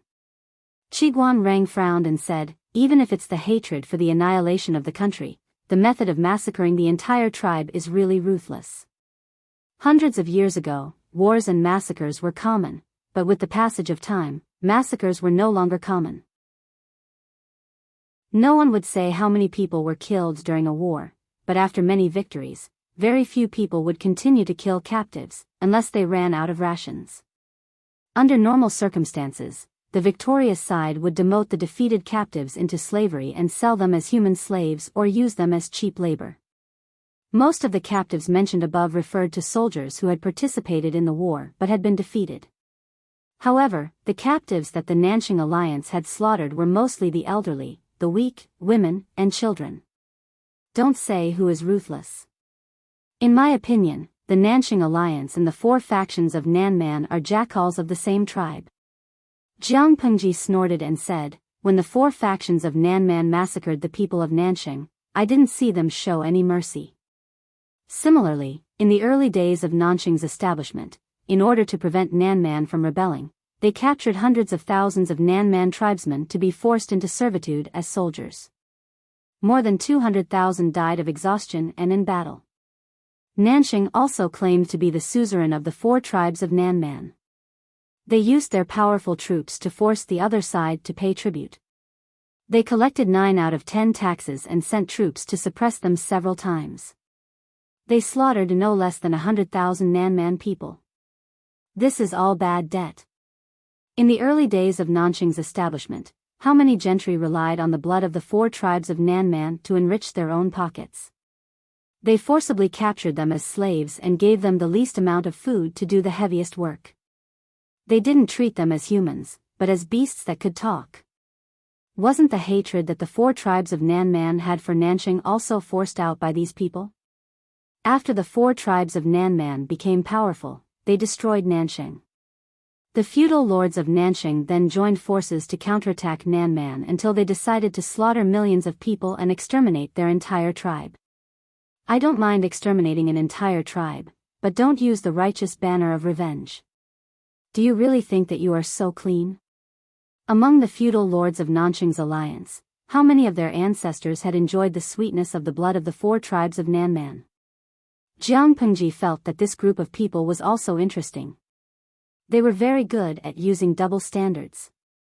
War was war. Murder was murder. Extermination of an entire tribe was extermination of an entire tribe. Stop finding messy excuses to whitewash peace. Those who kill should be prepared to be killed. Seeing that Jiang Pengji's words were getting more and more out of line, Qiguan Rang and Wei Ci coughed in unison. The 2 of them looked at each other from a distance and quickly looked away. Jiang Pengji rubbed her head. She had no choice but to stop talking and deal with the content vaguely. It wasn't that she was afraid. It was just that the trivial matter between Nanxing and Nanman was not the main topic of today's discussion. There was no need to waste time. Nanxing is our neighbor, and Zhangzhou is ruled by Yang Tao, the feudal lord of Nanxing. If Yang Tao is ambitious, Zhe, Hu, and Hu counties will be easily lost without the protection of natural barriers. My lord has to be on guard. Yang Si stood up and changed the topic. If Nanxing is not threatened by external aggression, it will only take 3 to 5 years of recuperation to recover its strength. When that time comes, it will become a great threat. In my opinion, we need to make countermeasures as soon as possible. This wasn't taking advantage of the situation, it was taking preventive measures. Who asked Yang Tao to occupy Zhangzhou? Zhangzhou was a great hidden danger to Zhe County, Hu County, and Hu County. Because there were no safe natural barriers. If Yang Tao sent his troops from Zhangzhou, it would be extremely difficult to defend these 3 places. Who would feel at ease? Unfortunately, the 3 counties were more fertile places under Jiang Pengji's rule. Hu County was a large producer of grain. Once it was lost, the loss could be said to be fatal. Anyway, Nanxing had already destroyed Nanman. If Jiang Pengji chose this time to send her troops, the world could not blame her. Jing Rong's worries are exactly what I'm worried about, Jiang Pengji said. Regarding this, do you have any opinions? Even if Jiang Pengji's god-slaying sword was already unbearably thirsty, she still had to go through the necessary procedures. War was not something that could be fought on a whim. Before fighting, she had to rack her brains to find a proper excuse. She could not possibly say, I suspect that Yang Tao will beat me in the future, so I want to strangle him now, could she? She and Yang Tao were not considered friends, but they were not enemies either. They had even worked together twice. It seemed like there was no reason for them to have a conflict. Jiang Pengji had an excuse, but she needed her subordinates to cooperate with her to dig up old scores. Feng Zhen was quick-witted and understood. An excuse to start a war? Coincidentally, there was one. Last year, when his lord dealt with Madame Tao played a suffocating trick in an attempt to incur enmity between her and Yang Tao. However, this matter was suppressed by his lord. Yang Tao was also busy with the battlefield in Nanxing, so he did not give any response. Feng Zhen's mood changed, and he immediately had an idea. While Jiang Pengji was sharpening her sword, Yang Tao, who was far away in Nanxing, was completely unaware. Not only that, but he had also fallen slightly ill. After a few days, he had lost a lot of weight. As Yang Tao's close friend, Yan Lin naturally knew where the root of the illness was. To put it bluntly, Yang Tao was still too kind. Chapter 1436. Yang Tao had a good foundation. After a few days of careful care, he recovered, but he still seemed to be in low spirits. At this time, the alliance held a banquet and invited Yang Tao. Unable to resist, Yang Tao had no choice but to attend. At the banquet, everyone toasted and smiled happily, as if they had finally gotten rid of a heavy burden. The 4 tribes of Nanman, which had caused the destruction of Nanxing, were finally exterminated. But Yang Tao didn't know what to eat. He didn't touch the food on the table and only took a few sips of sake. His face was pale. Yan Lin could only sigh, but he couldn't console him on this occasion. And Shui had completely turned over a new leaf. Thanks to Hua Yuan's secret plan, his forces were the most well-preserved. Even when the plague was rampant, they didn't suffer many losses. The other vassal forces suffered heavy losses and naturally didn't have the right to compete with Shui. They could only feign civility. Naturally, Shui became the leader of the alliance army. He had the greatest right to speak, becoming the alliance leader in name only. After the banquet began, he praised everyone's contributions as usual. The other vassals smiled and echoed, occasionally praising Shui. Of course, it didn't matter if they thought so or not. And Shui was satisfied with everyone's reaction. The hatred and resentment that had accumulated over the years disappeared with the extermination of the 4 tribes of Nanman. Nanman was the mountain that had been weighing on his heart. Now that this mountain had been overturned, he could finally relax. Listening to the joyful songs and praises, Yang Tao's hand that was holding the wine cup tightened slightly, and a sharp glint flashed across his eyes.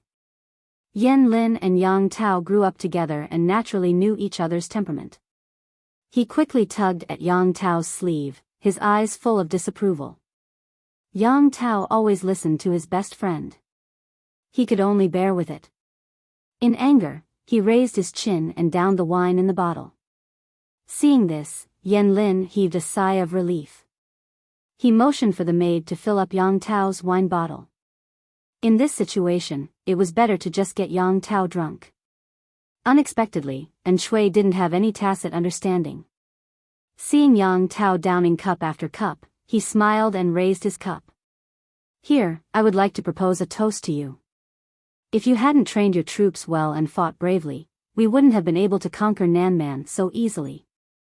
Then, and Shui's strategist, Hua Yuan, also smiled and flattered him.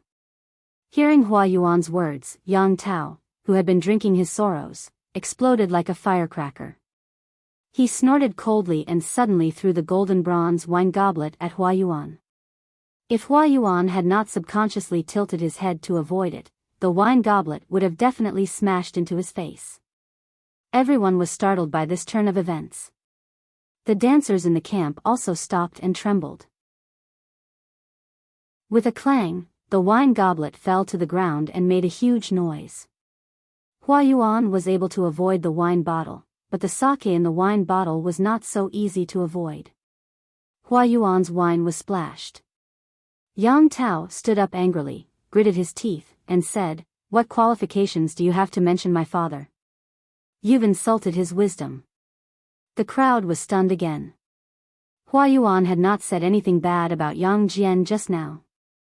Instead, he had praised Yang Jian for teaching his son well. Like father, like son. Why was Yang Tao so angry? Hua Yuan raised his hand to wipe the wine off his face. He stood up and bowed in apology, but Yang Tao did not appreciate it at all. And Shui felt a little embarrassed, but he had to intervene. He muttered to himself, "What's wrong with Yang Tao?" Yang Tao did not give Shui any face. He mocked Hua Yuan, "I'm ashamed to be associated with animals." And Shui's face turned green when he heard this. Hua Yuan was his right-hand man. What did Yang Tao mean by calling him an animal in front of him? Hua Yuan did not get angry. Instead, his lips curled into a mocking smile. Yan Lin's heart sank when he saw this. Yang Tao flicked his sleeves and left. Yan Lin followed closely behind, leaving behind a group of confused vassals. Outside the tent, a cold wind blew, cooling his burning chest a little. His anger also subsided a little. "My lord?" Yan Lin stood behind him and called out softly. Yang Tao's face paled. He lowered his head and said dejectedly, "Xiaoyang, do you think I did something wrong?" "I was impulsive," Yan Lin said calmly. "You are a noble vassal. Why did you have to confront a despicable person like Hua Yuan?" Yang Tao pursed his lips and said stubbornly, "I couldn't control my anger when I heard him speak." Yan Lin asked him, "Are you happy now, my lord?" Yang Tao said, "Xiaoyang, let's rest for a few days and leave. I don't want to stay in this foul place any longer." Yan Lin sighed. "If we leave now, we will suffer great losses. War was a money-burning job. When could they make money? When could they divide the spoils of war?" The 4 tribes of Nanman had destroyed Nansheng. They had looted and killed along the way. Over the years, they had looted countless treasures. If they left now, they would be giving up on the spoils that Yang Tao deserved. Yang Tao knew that he was being impulsive. He said, "But I don't want to see these people's faces anymore." Yan Lin said, "If that's the case, then you can continue to claim that you are sick. I will take care of the rest." Yan Lin couldn't blame his friend for being so stubborn. He didn't like Hua Yuan either. The alliance had conquered the 4 tribes of Nanman and captured millions of people. These were all spoils of war. They could divide them up after a while. They didn't expect Hua Yuan to stand up and make a speech, which aroused the hatred of the alliance towards Nanman. He suggested to exterminate the 4 tribes of Nanman. And Shui strongly supported it. Many of the wavering feudal lords were also won over. Only Yang Tao insisted on opposing it. Kill what? Killing the prisoners of war was one thing, but why kill the old, weak, sick and disabled? However, Yang Tao was from Dongqing. He didn't have much say in the alliance, so he couldn't stop it. If that was the case, Yang Tao wouldn't be so disgusted with Hua Yuan. Who asked Hua Yuan to do 2 heinous things? Hua Yuan ordered his men to gather the babies of Nanman, throw them to death, and strangle them one by one. How much hatred and resentment did they have? The other matter was also the root cause of Yang Tao's small illness, which was also the knot in his heart. The alliance took several days to conquer the 4 tribes of Nanman and captured millions of people of all ages. Among the captives, there were men and women, old and young. Other than the Nanman people, there were also tens of thousands of Nanqing women. These women were captured by the 4 tribes of Nanman to be used as captives to vent their lust and reproduce. These women suffered inhumane torture here. Those who were in better health gave birth to 1 child after another. Those who were in poor health didn't even last a month or 2. Many even died in childbirth. When the alliance arrived, many of the women were pregnant. Hearing that the alliance had arrived, they cried tears of joy. Who knew that what awaited them was another nightmare? The alliance ordered the slaughter of Nanman. The children in their wombs naturally belonged to Nanman. What should we do with them? Hua Yuan, or Gulin, sneered and said, "Take them down. If we can't, cut them open and take them out." There were no abortion pills in the army. Chapter 1437. Whenever I recall the scene that day, I really want to kill Hua Yuan with a single slash. Yang Tao had an open and candid personality, and it was very rare for him to truly hate someone. Hua Yuan's actions made him make an exception. Don't you think so too? Yang Tao was silent for a while, then said, "There's something I still can't figure out." Yan Lin asked, "What is it?" Yang Tao said, "The 4 factions of Nanman have committed heinous crimes. This is an undeniable fact. I can understand that Hua Yuan hates Nanman. The only thing that couldn't be understood was that, looking at his past experience, although Hua Yuan had his ups and downs, it was not to the extent of forming such a deep hatred with the southern man. How innocent were those women who were captured by the southern man? Although the babies in their wombs are of barbarian blood, the mother is from Nanqing. Yang Tao could understand if Shui insisted on slaughtering the 4 factions of Nanman. This was because Shui's parents, wife, and children had all died tragically under the butcher knives of the southern barbarians. That kind of hatred was something that outsiders could not understand. In order to gather troops for revenge, Shui had suffered a lot in Dongqing. It was normal for him to want nothing more than to exterminate the southern barbarians. Where was Hua Yuan? According to Yang Tao's investigation, Hua Yuan's hatred for the South barbarians was exaggerated. It was really puzzling. Why were they abducted and raped by the 4 factions of Nanman? Yang Tao clenched his fists and gritted his teeth in anger. Isn't it because the men of Nanqing are useless and stupid? If it weren't for the royal family's inaction and the aristocrats, eunuchs, and relatives playing for power, these women wouldn't have ended up like this. If it weren't for the fact that these people couldn't defend their country well, these women wouldn't have to suffer such inhumane torture. It wasn't easy for them to escape, but Hua Yuan and the others used the excuse that the children in their wombs were leftover evildoers to force an abortion. It's really infuriating. Even an outsider like Yang Tao couldn't stand it anymore.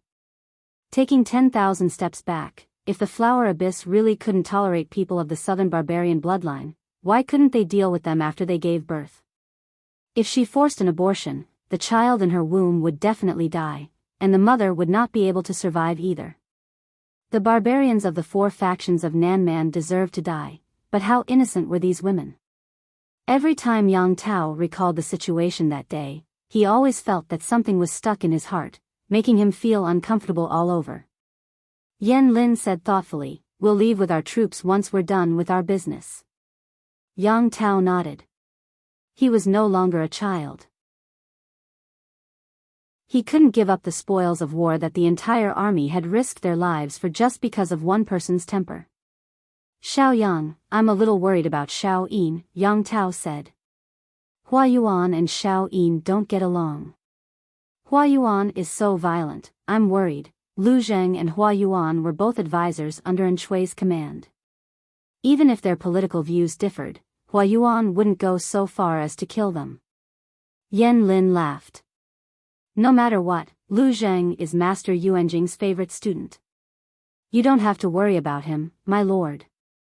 Yang Tao mumbled, "I also know that Xiao Yin is Master Yuanjing's disciple, but Hua Yuan is too strange. I'm a little worried." Come to think of it, Yang Tao had once encountered Hua Yuan's murderous intent towards Lu Zheng. If Yang Tao had not appeared at that time, who knew what Hua Yuan would have done? Yan Lin smiled. "If you're really worried, why don't you find a chance to remind Lu Zheng so that he can take precautions?" Yang Tao said helplessly, "I reminded Xiao Yin earlier, but I'm afraid Xiao Yin didn't take it to heart." This time, it was Yan Lin's turn to feel helpless. Yang Tao reminding Lu Zheng to be wary of Hua Yuan was seen as sowing discord in the eyes of outsiders. It would be strange if Hua Yuan would take the warning to heart. Little did they know that Lu Zheng had already fallen for Yang Tao's tricks. This matter had to start from when the alliance conquered the southern barbarians. Enchui and Hua Yuan were firm supporters of exterminating the tribe. Naturally, Lu Zheng wouldn't agree. Didn't they know that captives were considered spoils of war? The hidden value of captives was far more valuable than visible spoils of war. Why did they have to kill them all? Lu Zheng disagreed 1,000 times over. He couldn't be bothered to argue with Hua Yuan. It would be a success as long as he could convince his lord Enchui. Unfortunately, Lu Zheng tried to persuade Enchui, but Enchui still wouldn't budge. They had to be exterminated. "Xiao Yin, do you know the pain of having your country destroyed and your family destroyed? There's no room for negotiation. The 4 tribes of southern barbarians are a bunch of uncivilized barbarians. Keeping them alive will only bring us great trouble." Enchui was born into an aristocratic family, so he naturally believed in bloodlines. The evil of the 4 tribes of southern barbarians was innate. If he let the captives go, they would definitely come back. It was better to eliminate them once and for all. To this day, Enchui still remembered how those barbarians had barged into his house, how they had raped his wife and daughter to death. Even his infant son, who was still in swaddling clothes, had not been able to escape. Instead, he had been thrown to the ground and trampled on by the beasts. His elderly parents had lost their dignity, thrown to the ground by the hair and dragged to their deaths.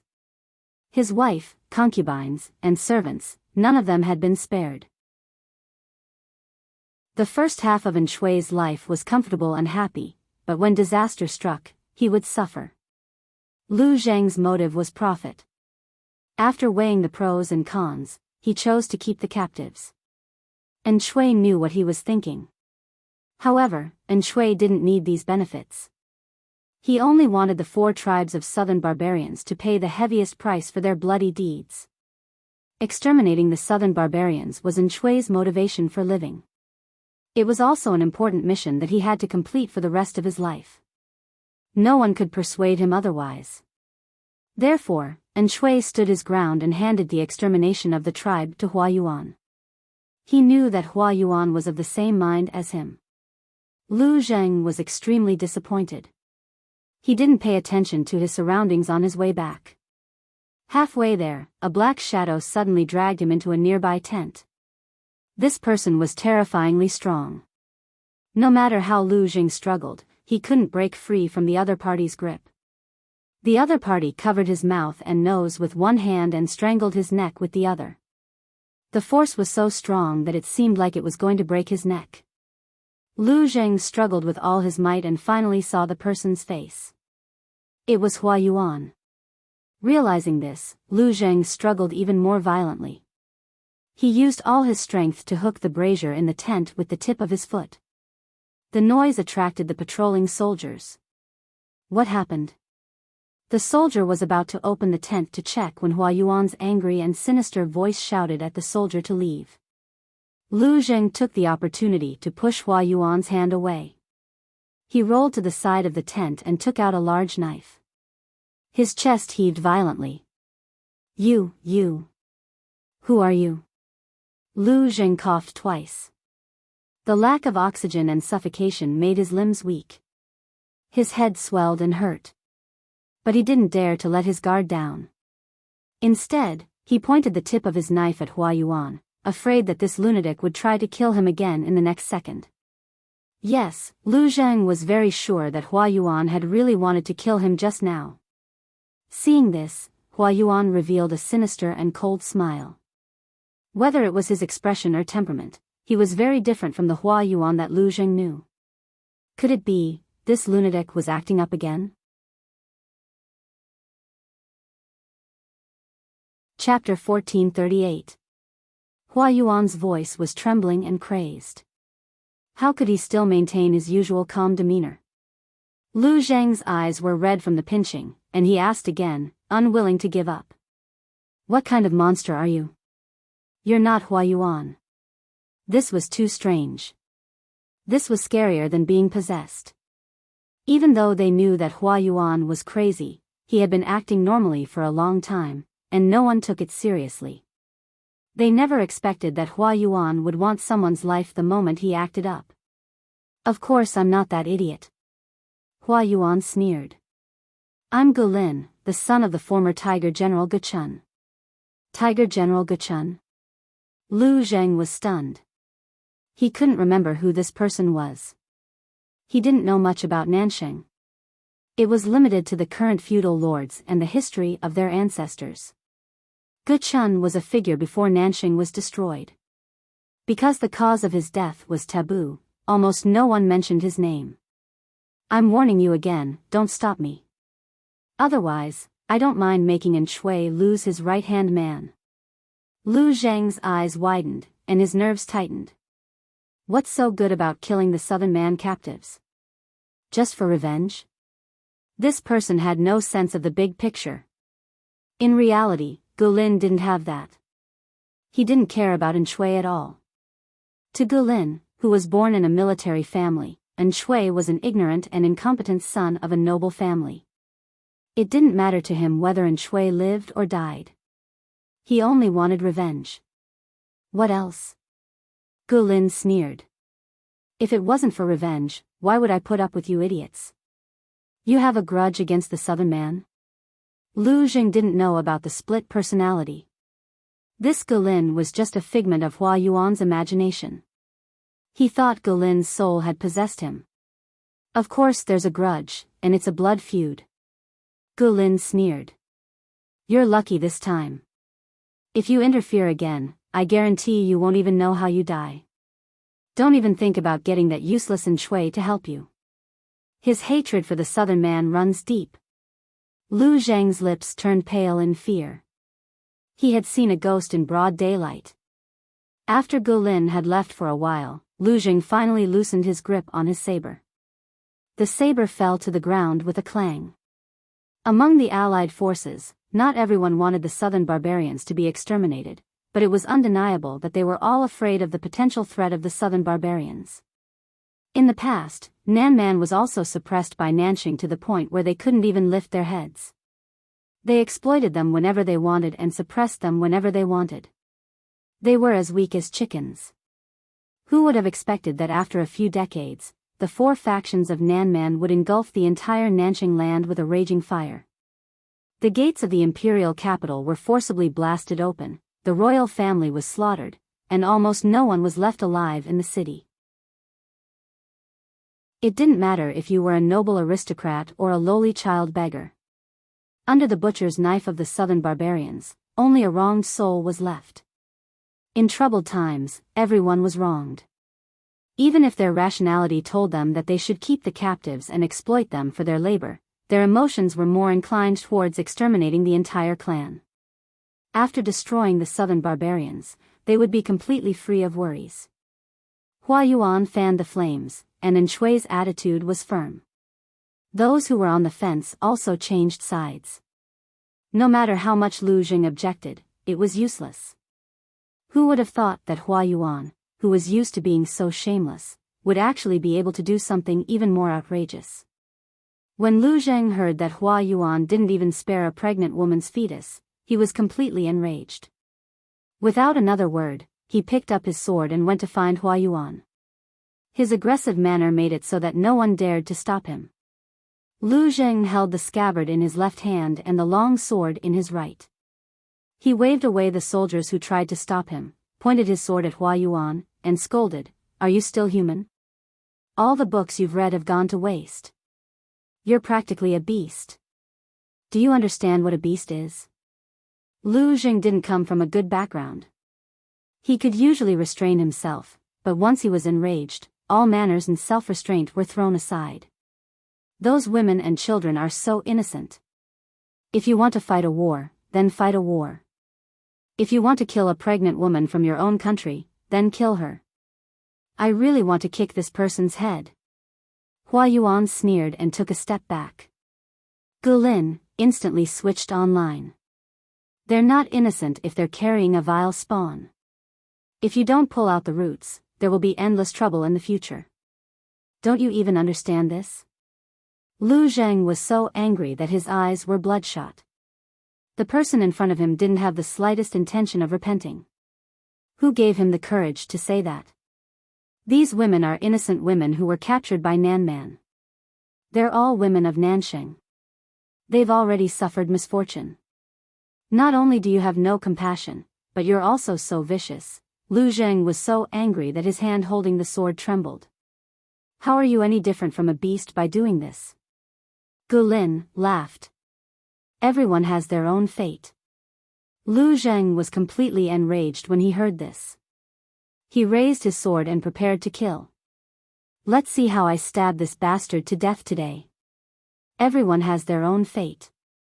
If that was really the case, then no one present had the right to destroy Nanman for revenge. They should accept their fate. The crowd didn't expect that Lu Zheng was determined to kill, so they couldn't react for a while.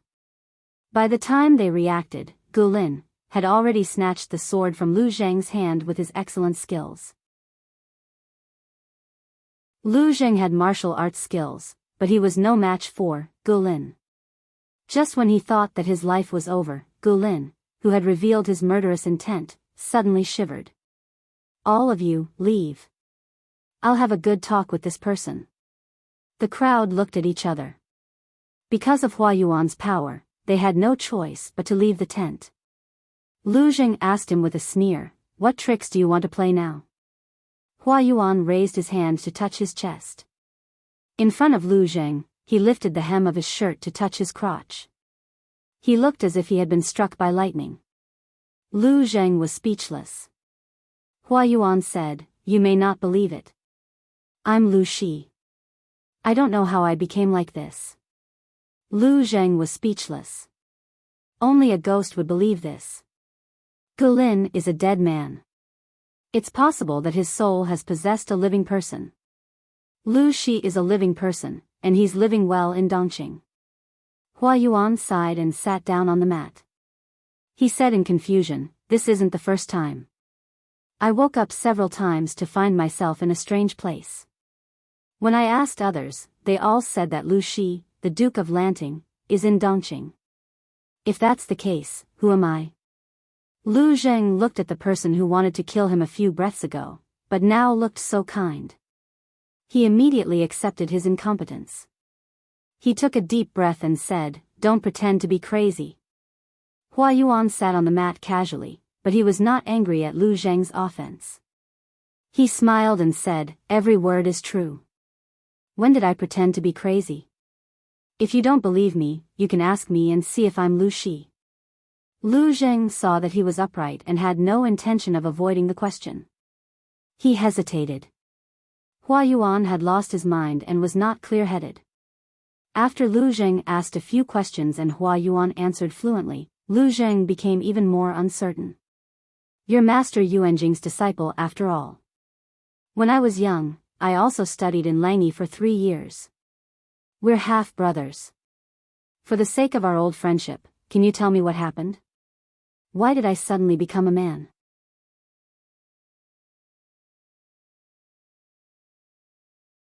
Lu Zheng had originally come to kill Hua Yuan, but after this interruption, he was like a deflated balloon. He picked up the sword on the ground and left. Hua Yuan was a complete lunatic. Sooner or later, he would suffer the consequences of his actions. He had been too excited just now. If he had really killed Hua Yuan, he would most likely have lost his life as well. Not worth it. Although the external threat of the South Man was gone, Nanxing did not become peaceful. Instead, it was filled with the aura of an impending storm. In the Alliance army, Enchanting had preserved his strength after the plague incident. Under Lu Zheng's planning and management, his strength continued to grow. On the other hand, the other feudal vassals had suffered heavy losses in the battle against the South Man. They had also lost many of their elites due to the plague. Soon, they were left far behind by Enchanting. The difference in strength between the feudal vassals was so great that Enchanting was not panicking. But those who had suffered heavy losses were on tenterhooks. After the Alliance army divided up the spoils of war, they all found excuses to bring their troops home. From Enchanting's attitude towards the South Man captives, it was obvious that he was not a good man. Hua Yuan, who was by his side, would also do anything to achieve his goals. If Enchanting suddenly turned against them, none of them would be able to escape. They would be safer back at the base camp. Yang Tao also chose to leave at this time. Before they set off, Yan Lin suddenly sighed with emotion. Enchanting is a wolf with wild ambitions. Yang Tao grabbed the reins and turned to look at Yan Lin. Will Enchanting send troops to ambush us again? He won't ambush us, but it's hard to say for the others. Yan Lin said confidently, the Alliance army destroyed the South Man. All the families contributed and lost countless soldiers. They are at their weakest right now. Enchanting's troops are well preserved. He might not let go of this opportunity. Yang Tao was confused. Why? If Enchanting really had such ambitions, why would he allow the families to leave with their troops? Yan Lin sighed. His friend was indeed naive. Truly naive and sweet. Don't be stupid for free. Did he even need to think about this? If Enchanting attacks now, the families will gather their forces to defend themselves. One family may be weak, but with the combined strength of several families, Enchanting will lose. Yan Lin said, if the families return with their troops, they won't be able to take care of each other. It will be easier for Enchanting to take them down one by one. This way, not only could he eat away at the family's strength, but he could also take back the spoils of war. Based on Yan Lin's understanding of Enchanting and the others, this was very likely. Yang Tao tensed up. So we have to be prepared for a sneak attack. Yan Lin shook his head and said, Enchanting will attack the families, but he won't attack us. Yang Tao was surprised. Why? Yan Lin said, don't forget, Dongqing still has Lu Shi eyeing us. If our strength is damaged, who will defend him against Lu Shi? Enchanting doesn't have a good relationship with the other feudal lords. When the plague broke out, he only warned us secretly. What does that mean? Isn't it because he's worried that our strength will be damaged and we won't be able to defend against Lu Shi's army? It's not hard to guess what he's thinking. Yang Tao was speechless. Was it really not hard to guess? Why couldn't he guess at all? Lu Shi? Yang Tao said, he's defeated all the feudal lords in Dongqing. Does he still have the energy to send troops? Yan Lin said, he has to send troops even if he doesn't have the energy. Nanxing is at a low point. If he doesn't send troops now, it will be difficult for him to do so in the future. Yang Tao was silent. Lu Shi controls Dongqing and the northern borderline. How can we defend against him? Yang Tao's family was not weak, but compared to Jiang Pengji's, it was not enough. He lacked confidence. After the incident in Nanman, Yang Tao was sometimes at a loss. A general success was built on thousands of dead bodies. It was good to win, but what if he lost? The thousands of soldiers who followed him would become piles of white bones. The land he had painstakingly managed would be invaded by the flames of war. The people who had finally settled down would become homeless again. That scene was unbearable to watch, and Yang Tao did not want to end up like that. Yan Lin was not worried. He said, "Let's form an alliance to defend against the enemy." An alliance? Who? Yang Tao's eyes were filled with these words. Chapter 1440. Yang Tao hesitated for a moment, feeling a little uncertain. Will the feudal lords of Zhongzhou be willing to get involved in this mess? He didn't know much about the situation in Zhongzhou and only knew a little. After all, Nanxing and Zhongzhou were very far apart. It would take at least half a year for information to travel back and forth. Why not? Yan Lin said confidently, among the feudal lords of Zhongzhou, the Nia family is the most powerful. They occupy the most fertile states and counties. They have long become a thorn in other people's eyes. This chaotic world was like rowing a boat against the current. If one did not advance, they would be pushed back. If they did not fight, they would be waiting for death. Based on the Nia clan's current military strength, they could still choose to defend for 3 to 5 years, but what about after that? Lu Shi was full of ambition. Even if she didn't provoke her, she would still covet the meat in other people's bowls. The Nia clan offended Lu Shi in the past. Based on that person's temperament, I'm afraid he hasn't forgotten. Yan Lin was aware that the Nia family seemed to be thriving, but it was not a carefree life. If the Nia clan did not work hard to strengthen themselves, then they could only watch helplessly as the enemy grew stronger and swallowed them up. Yang Tao asked, "Is Lu Shi that wild?" He had a good impression of Jiang Pengji. Although she was a straightforward and open-minded tomboy, she did not bite anyone she saw. Yan Lin didn't think so. When the outsiders were afraid of the northern borderline, only this person was secretly conserving his strength and building up his strength, taking advantage of the critical moment when the northern borderline's vitality was greatly weakened to launch an expedition. From this incident, it could be seen that Jiang Pengji was not only unruly, but also decisive and warlike. She would not let go of any opportunity to attack the enemy. To her, Nanxing was something she had to get. If the weak Yang Tao wanted to survive, he had no choice but to form an alliance with Zhongzhou. If she wasn't wild, how could the northern borderline have lost? Yan Lin said. She's the alpha wolf. There's no way she wouldn't be tempted by a bloody prey. If she misses this opportunity, when Nanxing recovers and Zhongzhou grows stronger, it will be difficult for her to expand again.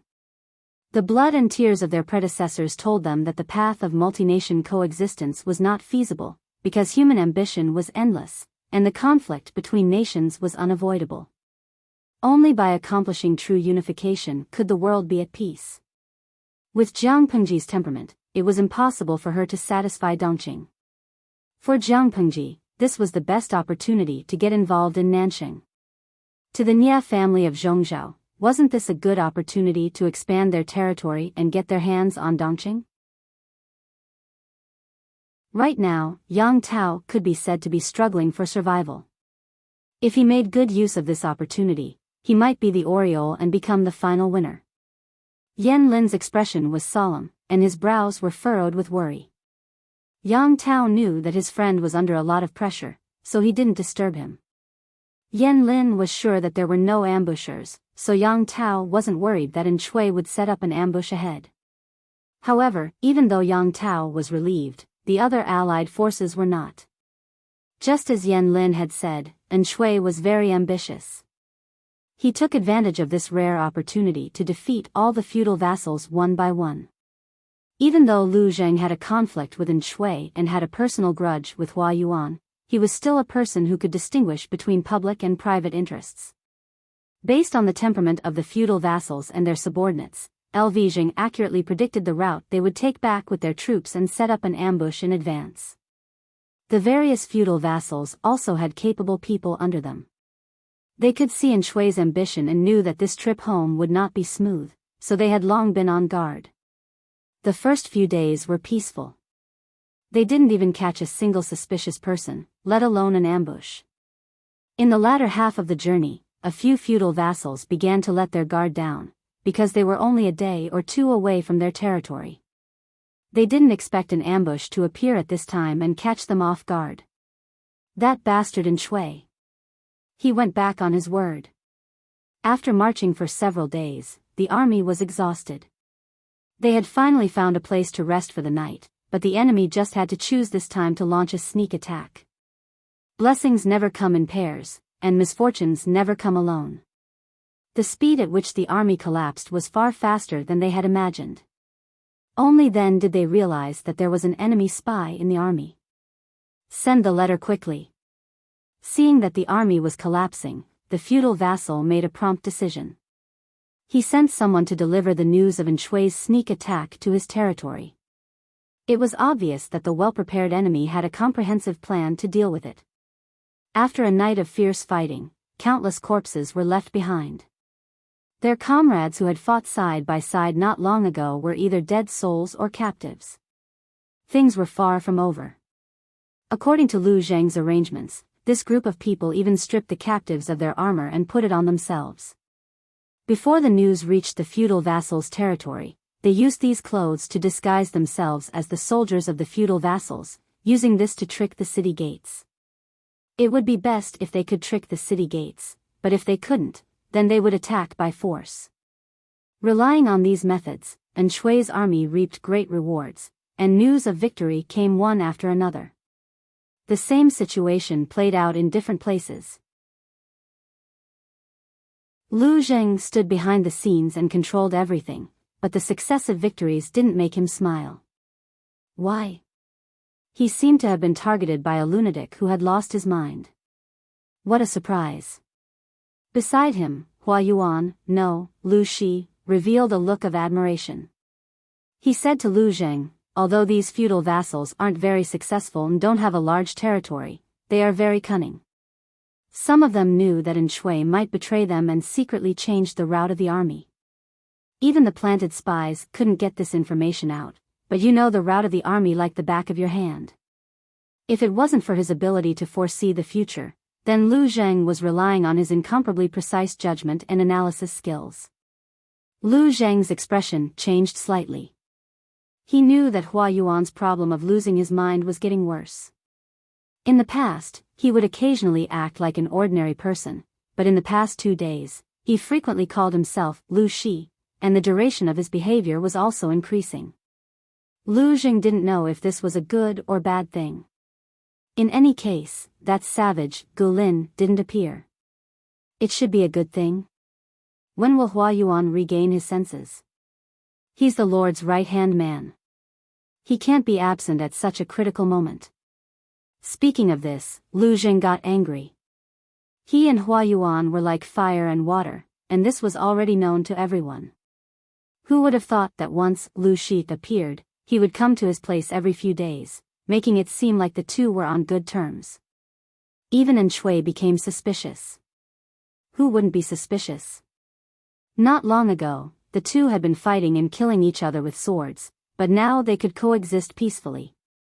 Outsiders couldn't help but suspect that there was something fishy going on. I'm Hua Yuan now, Lu Shi said with a smile. Ever since he made his decision, Lu Shi began to pay attention to those outsiders who had occupied the nest of the doves. As expected, he found some clues. What surprised him was that there were more than one dove. He had secretly devoured the weakest one, and he still had to patiently plot against the rest. Lu Zheng felt a chill in his heart. He even had the illusion that this Lu Shi, Hua Yuan before him might be even more dangerous than the Gulin, Hua Yuan. What exactly do you want to do? Naturally, I want to take back everything that belongs to me. Lu Zheng was speechless.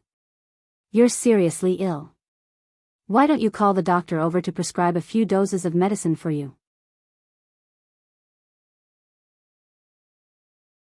Chapter 1441. Zhongzhou, Songzhou, Shiba City. Cough, cough, cough, coughs spilled out from his throat. Niao Yang wanted to endure it, but a fishy smell surged up, causing him to feel nauseous. He covered his mouth with a handkerchief and coughed heavily. When he removed the handkerchief, the snow-white handkerchief was already stained with a glaring black-red blood. He was staring at the pool of blood in a daze when he heard footsteps coming from the corridor. Someone was approaching him from afar. Niao Yang subconsciously stuffed the handkerchief into his sleeve and lay back down. Come in. Niao Yang secretly wiped the remaining blood from the corner of his mouth. The maids waiting respectfully outside the room filed in and helped him wash up and change his clothes. After a simple breakfast, the maids brought up a dark medicinal concoction. The indescribable smell could be smelled from afar. Niao Yang was a person who was afraid of bitterness, but he knew he had to rely on this medicine to keep him alive. He had to pinch his nose and gulp it down. Zixuan has come to take the roll call? Niao Yang's complexion was not very good. His eyes were slightly sunken, and the dark circles under his eyes made him look very tired and listless. The maid said, Military Advisor Wei has been waiting outside since a quarter of an hour ago. In order not to disturb Master, he did not send anyone to inform you. Niao Yang and Wei Dan not only had a master-servant relationship, but they were also close friends and had a close personal relationship. Knowing that Niao Yang's situation was not good, Wei Dan wanted to pack a bed to take care of Niao Yang. Niao Yang nodded and casually found an excuse to send the maid away. After she left, Niao Yang got up and took a lamp from the side, using the flame to burn the blood-stained handkerchief. He knew his body well. It looked fine on the surface, but it was weak on the inside. He did not know how much longer he could hold on. But a cold light flashed across Niao Yang's eyes. No matter how long he could hold on, he had to make old Master Nia die. If he died, this grandfather would not fully support Niao Yang's son and would most likely hand over Niao Yang's family business to his brothers of the same generation. Niao Yang was well aware of the Nia family situation. If Niao Yang's son could not take power, the orphan and widow would only have a dead end. Greetings, Lord. Wei Yong sat patiently and waited for a long time before Niao Yang arrived. Niao Yang's footsteps were unsteady and he still looked sickly. Is there a need to be so courteous between us? Niao Yang smiled and said, Why are you here so early today? I received a few secret letters yesterday. I should have handed them to you earlier, but it was already late at night. I didn't dare to disturb you from your sweet dreams, so I could only come early this morning. With that, Wei Yong handed a few letters to Niao Yang. One is from Dongqing, and one is from Old Master. Dongqing? Could it be that Lu Shi is up to something again? As he spoke, he opened the seal with his slender fingers and took out the secret letter inside with 2 fingers. She really is a restless woman. After reading 10 lines at a glance, Niao Yang sighed with emotion. With such a daughter in the Lu family, why would they worry about not being able to prosper? Wei Yong reminded, Lu Shi declared independence before the war with Huang Song. In other words, Lady Lu would not be able to gain any advantage from Jiang Pengji. If Lu Shi's heart was on Lady Lu's side, they would not have to worry about prosperity for the next 100 years. Lu Shi is an amazing woman, but Lady Lu's chicken nest can't keep her phoenix, Niao Yang said calmly. She's used to looking for trouble. It's only been more than a year since the war with Huang Song, and she can't help but rub her palms together and make a move on Nansheng. She's not afraid of being choked. Wei Yong was surprised. Was that the content of the secret letter? If that was the case, Nansheng's alliance won? Niao Yang said, according to the informant's report, Nansheng's alliance won a Pyrrhic victory. Is there any news from Nansheng recently? Wei Yong replied, there's a new batch of news recently. Niao Yang's throat was a little itchy, and he suppressed the urge to cough for a while. He did not want to cough up blood in front of Wei Yong. Go and bring them over. After sending Wei Yong away, Niao Yang covered his handkerchief and coughed twice. This time, there was no blood on it. Not long after, Wei Yong came over with a stack of books. Niao Yang read them according to the time. Because Nanxing and Zhongzhou were far apart, news would be sent once every half a month. There was a strong lag. For example, the content in Niao Yang's hands was actually old news from more than a month ago. Based on this old news and the news from Dongqing, Niao Yang had a rough understanding of Nanxing's situation. After reading it, Niao Yang smiled and said, "She really picked a good time. Nanxing is determined to win." Nanxing's military strength was empty, but Jiang Pengji had been recuperating for more than a year. Their morale was high, so there was a lot to gain from going to Nanxing. The two of them slowly walked to the great universal geographical map. Looking at the beautiful mountains and rivers on the map, Niao Yang felt a sense of desolation. Wei Yong said, "Lu Shi's next target is Yang Tao. After beating up Yang Tao, it would be Shui's turn. The longer Yang Tao held out, the more time Shui would have to recuperate and recover his strength." Niao Yang said, looking at Yang Tao's family history in Nanxing, he, or the people around him are not people who like to resign themselves to death. They most likely work hard to survive in a hopeless situation. Zixuan, guess what Yang Tao will do to revive the entire chessboard? Wei Yong pondered for a while. "I'm afraid Yang Tao's family alone is no match for Lu Shi. Not to mention a year, I'm afraid they won't even last half a year. The only way out is to form an alliance." Wei Yong said, "Yang Tao has just finished working with Shui.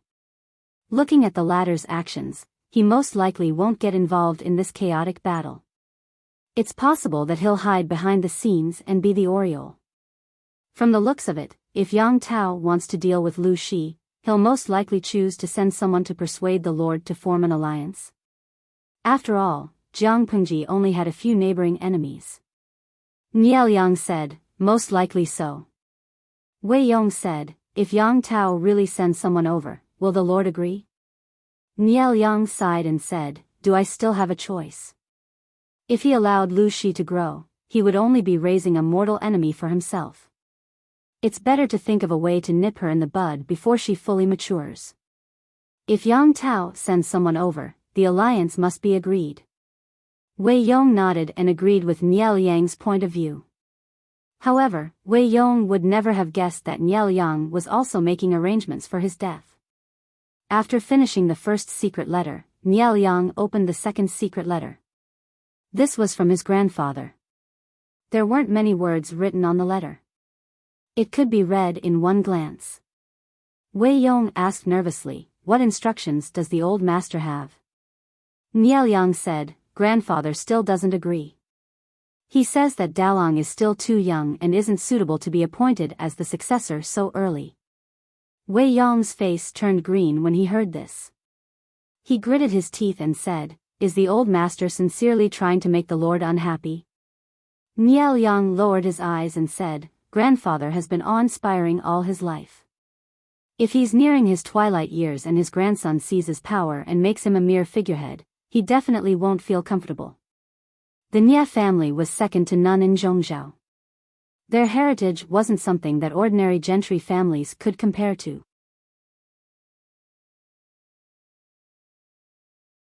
Chapter 1442. The Nia family's situation was similar to the Su family's. The Su brothers, Su Bei and Su Fei, fought to the death. It was all because the grandfather favored the youngest grandson, causing the eldest grandson and the second eldest grandson. The Nia family's situation was even more complicated. Old Master Nia was healthy, and the few sons he gave birth to were well fed and drunk. Not only that, but they were also passionate about producing children and contributing valuable strength to the Nia family's population. Niao Yang's father was only the old master's fifth son. Originally, he had no possibility of inheriting the family business. Who asked the old master to control the Nya family for so many years? He refused to retire at such an old age. On one hand, he suppressed his sons, and on the other, he nurtured a few promising grandchildren. Old Master Nya had always disapproved of the eldest legitimate son's inheritance. Now that he had such an attitude, his other sons were restless. People's hearts wavered, and they began to think about things they shouldn't. At first, it was just a small quarrel. Later, it escalated into a plot to murder the younger generation. As the eldest legitimate son of the fifth branch, Nya Liang was also the most outstanding and dazzling descendant of the Nya family. He received much attention from the outside world. The few uncles saw that old Master Nya often praised Nya Liang and seemed to have the intention of handing over the family business to the fifth branch. Soon, they could not sit still. Nya Liang was poisoned. The poison was not strong, but over the years, the body would become weaker and weaker. If not for the trip to Dongqing's Zhangzhou to deal with Jiang Pengji, Wei Ren would have asked his younger brother, Wei Ci, to take his pulse. Nya Liang would have to wait for his death to find out that someone had poisoned him. The mastermind did it so covertly and even cut off all the clues. Even Nya Liang could not find the real culprit who poisoned him. However, he was sure that the culprit was definitely related to his uncles. After returning to Zhongzhou, Nya Liang purged the people around him and thought of ways to seize power. At the same time, he overtook his grandfather and took control of the Nya family. The process was naturally difficult and dangerous, but Nya Liang was very clear that if he did not do so, the Nya family would sooner or later be destroyed by his uncle's infighting. As there was too much poison in his body and Nya Liang did not meditate and recuperate, his body was deteriorating year by year. As a precaution, he planned to let his eldest son inherit the Nya family. As long as the title was established, his uncles would not dare to act rashly. However, old Master Nya still bore a grudge against Nya Liang's actions and refused to admit Nya Liang as his successor. If that was the case, once Nya Liang passed away, facing a group of uncles who were like wolves and tigers, how could a young child defend himself? Wouldn't he be eaten alive by a group of uncles and his grandfather who was old but not old at heart? If there was anything Nya Liang couldn't let go of now, it would probably be his children and the Nya clan. But, the guards seemed to want to say something else. Nya Liang smiled bitterly. For the sake of the Nya family, we can't let Lu Shi take over Nanxing no matter what. He knew that he didn't have long to live. If he died, the Nya family would kill each other for power and profit. In the end, Jiang Pengji would benefit from it. If Jiang Pengji was a benevolent person, Nya Liang would not be too worried. The Nya family could still rely on their family background to stand strong even if they withdrew from the fight for hegemony. What was disappointing was that not only was Jiang Pengji not kind, but she was also a person who could not tolerate sand in her eyes. If the Nya family stayed in her hands, they would be played to death sooner or later. Due to various considerations, Nya Liang could only bite the bullet and continue planning to pave the way for the family. Only by eradicating the hidden dangers would the Nya clan not be scattered in the upcoming chaotic times. If my lord insists on this, then I won't be able to object. It's just that if we send troops to Lu Shi, I'm afraid that someone will object. Nya Liang and Jiang Pengji's situations were different. Both of them came from gentry families and had rich family backgrounds. However, Jiang Pengji broke away from the shackles of the Lu family and became independent. No one could interfere with her decisions. Nya Liang controlled the Nya family and borrowed the power of the clan. He was still more or less under the control of others. Even if Nya Liang won over many loyal strategists and generals, he still couldn't get rid of the influence of his family. Nya Liang said, "I'll consider this matter carefully. If someone is really stubborn and continues to block the way." He paused. His eyes carried a chill that sent chills down one's spine. If the saplings want to grow well, people will have to trim the extra branches. If the uncles of the Nya family were still so unreasonable, Nya Liang might as well inflict the hardships he had suffered on them. They still wanted to fight? They would all follow him to the Yama palace and slowly fight. Since they were all scourges alive, it was better to die peacefully. Perhaps the Nia family could turn their misfortune into fortune. Niao didn't want to do this if he had a choice. Wei Yong, who was at the side, didn't know that his good friend had made a shocking decision. At that moment, someone outside reported that the eldest Lang Jun had come to pay his respects. Niao Liang's face relaxed a lot. Niao Liang's eldest son was about to turn 20. His appearance had taken the advantages of his father and mother. He was tall and handsome and had the style of Niao Yang when he was young. Behind the eldest son was a kind-looking young man who looked like the eldest son's tail. The tail was none other than the son of Niao Yang's cousin. He didn't have much of a presence and had a cowardly temperament. Niao Yang also didn't want his son to be alone, so he was happy to see someone of the same age that he could play with. "Father, why is your face so pale?" The eldest son paid his respects to his father and bowed to his father-in-law, Wei Yong. Niao Yang said, "I was busy last night and woke up early this morning. It's normal to be pale. Don't worry, my son." The eldest son said a few more words of concern.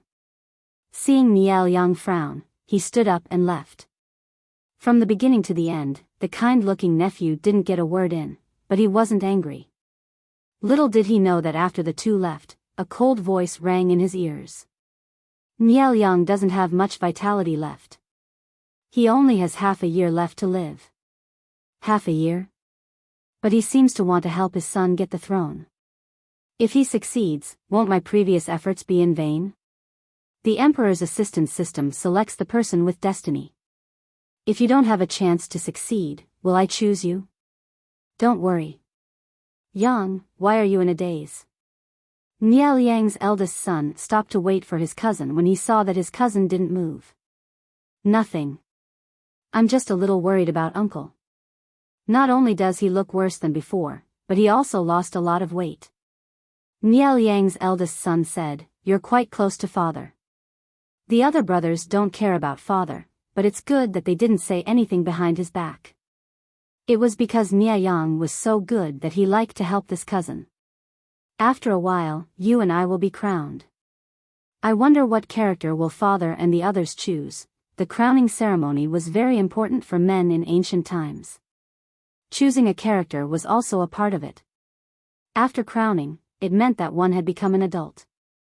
Niao Yang wasn't valued by his parents because of his mediocre aptitude. He didn't even mention such an important day as the crowning ceremony. If Niao Yang didn't remember, Niao Yang would probably be embarrassed. Niao Yang smiled. "Anything is fine. Uncle's literary talent is brilliant, not inferior to a great scholar.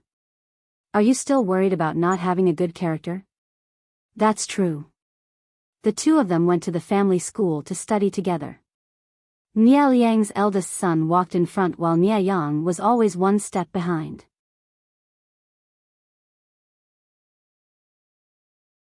Chapter 1443.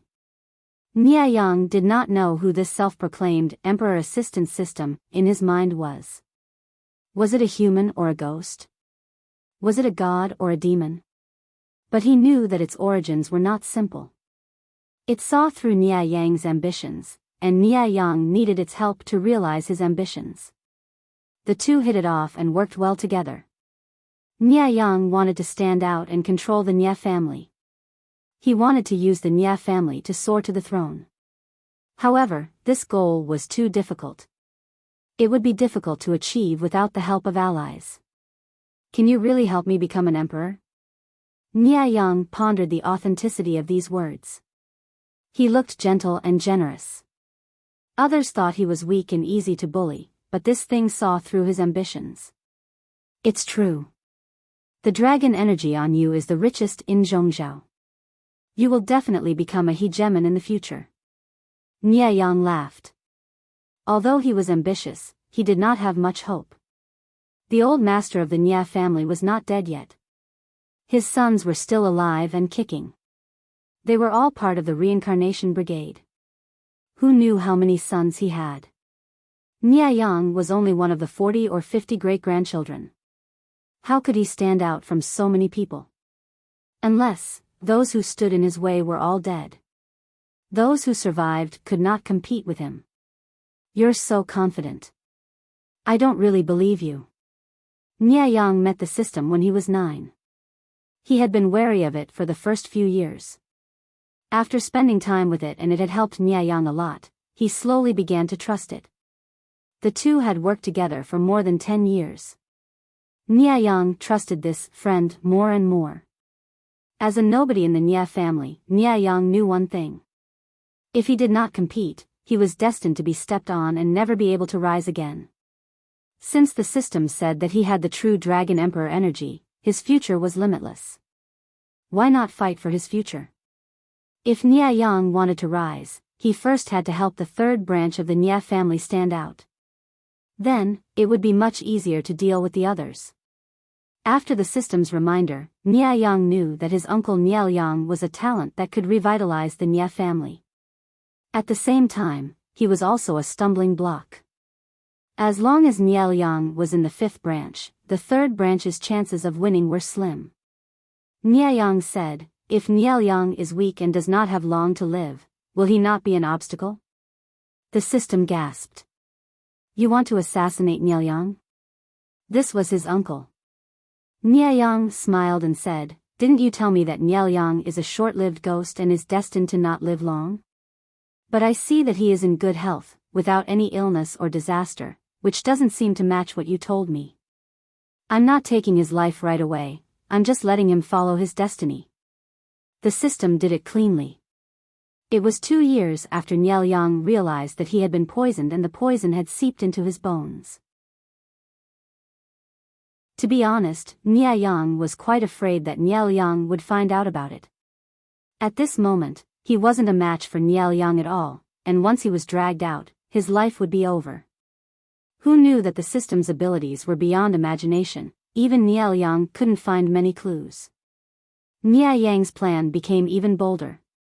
In order to make everyone believe that he was gentle and harmless, Nianyang had worn a false mask for many years, almost fooling himself.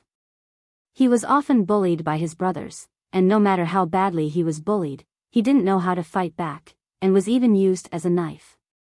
However, at the same time of disguise, he also needed to build connections, and those hedonistic sons were the easiest to fool. For example, Nianyang had once befriended the grandson of an elder of the Nia clan. He was an out-and-out hedonistic son of a rich family, unambitious, conceited, stupid, and easily manipulated. The thing he hated the most was that someone was better than him. What did this hedonistic son do that was out of line? Under Nianyang's instigation, he purposely caused trouble for a young scholar at a gathering. That young scholar didn't have any background, but he was extremely talented and didn't know how to hide his talent, boasting of his intelligence. In the end, he angered the hedonistic son, and because of his words, the hedonistic son took revenge and broke his leg. Not only that, the hedonistic son didn't let it go, and colluded with the magistrate's office to frame the young scholar with a groundless crime, and he was sent to the border for 2 years. In the end, the scholar's body was weak and couldn't take it, and he died of a cold halfway through. The young scholar died, and it was said that the scholar's mother and wife died of illness not long after, leaving only an old man and a child. He was a cold and heartless person, and Nianyang didn't pay attention to where the grandfather and grandson went. He only vaguely remembered that the young scholar's surname was Sun, and his name was Lai. So what if he was talented? If he wanted to fly before his wings were strong, sooner or later, he would be broken and fall to his death. Over the years, the Emperor's assistance system taught Nianyang a lot of tricks, and Nianyang also used the system to do many small tricks. All the plans were going well, but who would have thought that Nianyang would become the only anomaly? Nianyang, who had never fought for power, suddenly rose up, imprisoned old Master Nia, forcefully seized the family's power, and made a few of his uncles a figurehead. His actions were unbelievably fast, and by the time Nianyang reacted, the overall situation had already been settled. Nianyang was in power, and the 5 branches rose in status. Nianyang's eldest son also became a phoenix, and his value doubled. This change made Nianyang panic, but he didn't give himself away. Instead, he pitifully won Niaoliang's eldest son's favor. After a few years of getting along, the two of them were closer than blood brothers, and even Niaoliang let down his guard against him. Just a little more, Niaoliang leaned against the pavilion, and Niaoliang's eldest son was bathed in the sunlight, holding a book and memorizing it. "What do you plan to do?" Niaoliang said. Niaoliang isn't someone easy to deal with. When he was alive, I would definitely arouse his suspicions if I made too many moves. The safest way is to outlive him. According to Niaoliang's temperament, he couldn't do anything to his uncles when he was alive, so he might take them away before he died to clear the obstacles for his son. This way, it's equivalent to helping me clear my competitors. I can't beat Niaoliang, but can't I beat Niaoliang's son? Niaoliang himself is full of schemes, but the son he raised is so innocent and gullible. What a pity. To tell you the truth, this is called being of the same origin. Niaoliang glanced at it, and he almost laughed. Being of the same origin? Does it mean that Niaoliang is also innocent and gullible? The system said, in a sense, Niaoliang is indeed quite gullible. His weakness is too obvious, and he's also stubborn. Niaoliang was speechless. After a while, he said, "What you said makes sense." The system asked again, "What if Niaoliang didn't drag you down with him at the last minute?" Niaoliang's gaze was slightly cold. "Do you know how to frame someone? Dead people don't speak." Niaoliang has to take the blame even if he doesn't want to. Niaoliang was chatting happily with the system when Niaoliang's eldest son, who was under the sun, called out. "Ah Yang, what's so interesting about this pavilion? Come to my place, the courtyard is beautiful in spring." Niaoliang said, "I don't really like it. It's easy to tan. The sun isn't hot, so how can you tan? You're a man, not a lady. Why are you afraid of the dark?"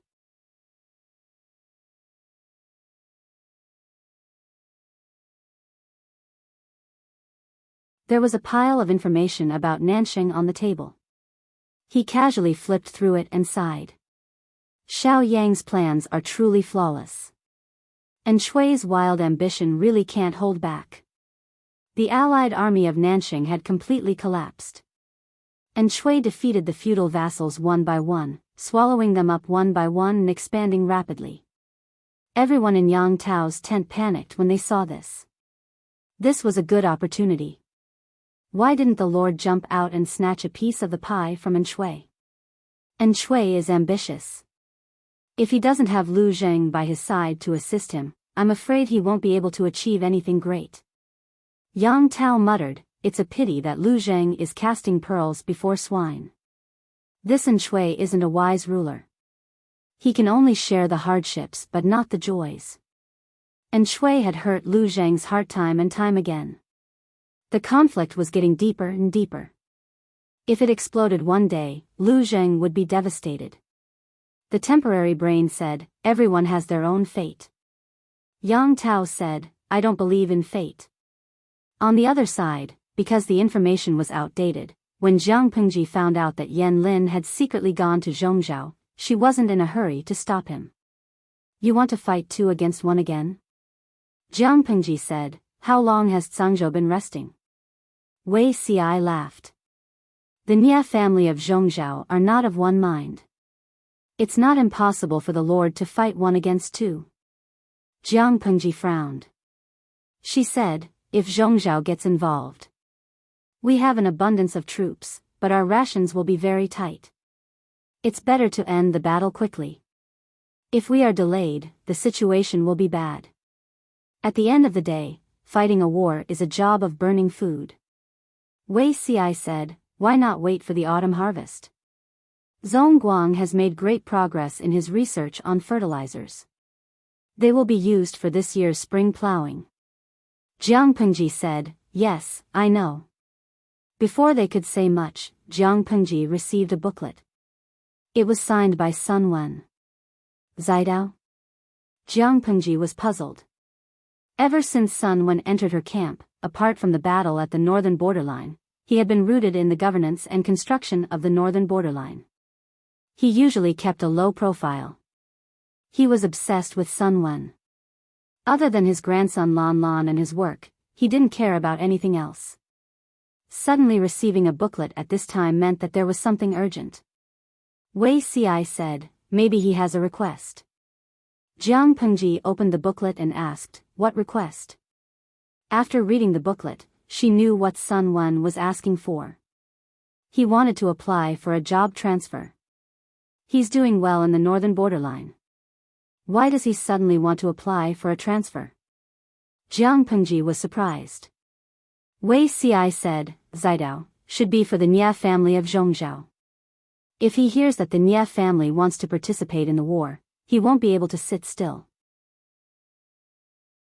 For Sun Wen, the Nye family was the culprit who caused his family to be ruined and killed. He had to bury his children before him. Jiang Pengji understood and said with a smile, then agree to it. It's time to let Zidao have a peace of mind. When she was done with the matters at hand, the sky outside was already dark. Jiang Pengji turned off the streaming room on time and asked Wei Ci to accompany her for her meal. I don't think I asked you about Zidao's past. Wei Ci said, my lord, you really didn't ask. Jiang Pengji asked, did he have a grudge with the Nye family in the past? Wei Ci's expression changed instantly. He was at a loss for words. No, Zidao was an important member of the Nye family and was highly regarded. I don't know what went wrong in this life, but the Nye family actually hurt Zidao's only son. Not only did they break his leg, but they also caused him to die on the way to exile. This also caused a series of chain reactions. Sun Wen's wife passed away due to grief, and his daughter-in-law also passed away. Only the grandfather and grandson were left in the family. If Sun Wen hadn't fled to Dongqing with his grandson, Jiang Pengji wouldn't have been able to find him. This is called the butterfly effect, Jiang Pengji said. Maybe our appearance changed his fate. Wei Ci couldn't be sure. Anyway, it wasn't a bad thing for his lord. Sun Wen received permission. After completing the handover work, he immediately rushed to Xiangyang district in Wanzhou. Sun Lan saw his grandfather at home after school. He suddenly thought he was dreaming. As usual, he flew into his grandfather's arms.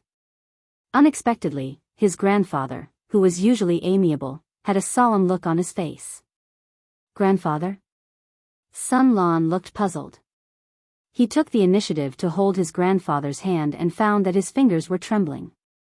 Lan Lan. Sun Wen said, do you miss grandmother, father, and mother? Sun Lan hung his head and said, I do, but I can't, because grandfather will be even more upset. Sun Wen said, soon, grandfather will personally behead the enemy who killed them. He will peel off the skin and light the sky lantern with daylily.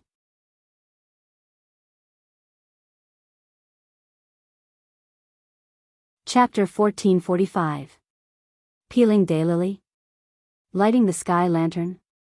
Sun Wen's voice was not loud, but the murderous intent in his words pierced through the eardrums. Sun Lan could not help but tremble. Grandpa? He revealed a somewhat fearful expression. He was too unfamiliar with this sinister and sharp grandfather. Sun Wen restrained his aura and sighed softly as he stroked his grandson's long hair.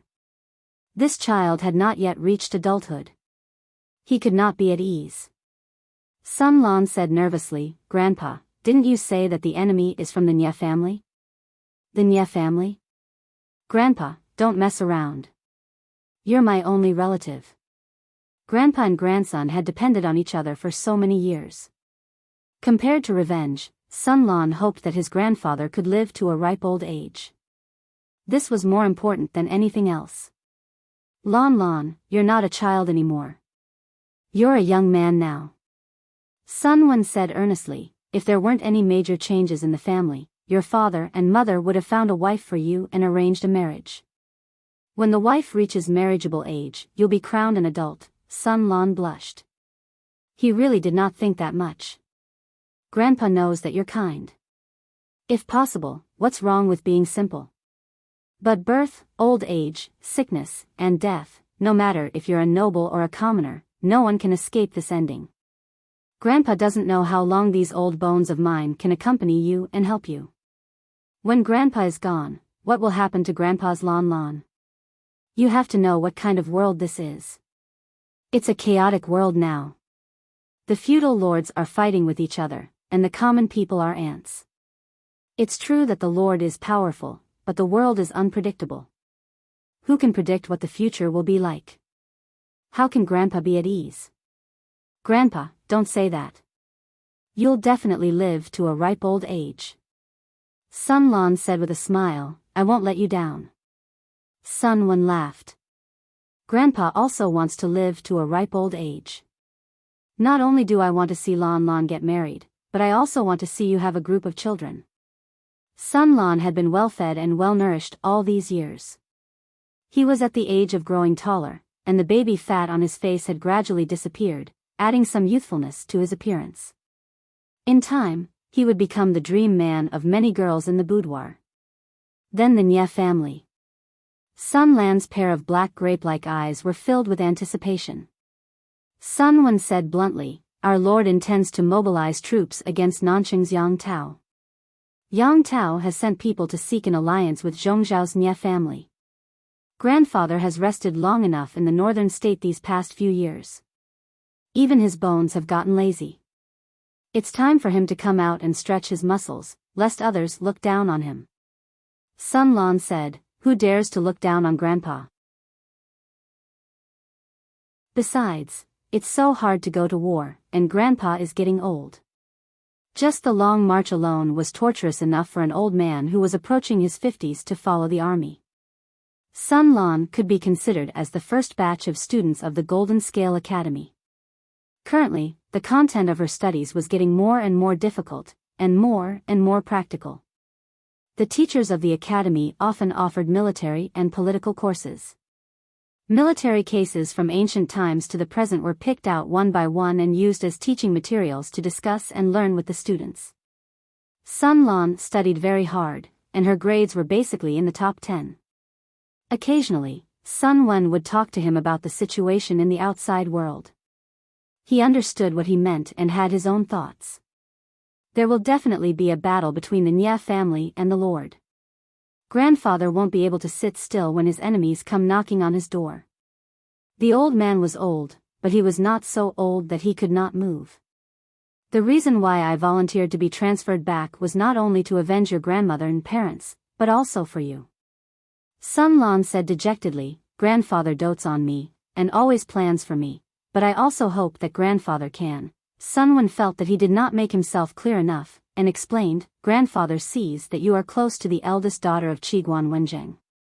Qiguan Rang is the Lord's confidant, and you lost your pride when you were young, so your status is much lower than his. Since ancient times, marriage is about matching families. If Grandfather doesn't fight for you, do you want to rely on yourself? When you work hard to climb up, Qiguan Jinghui's daughter can even call you uncle.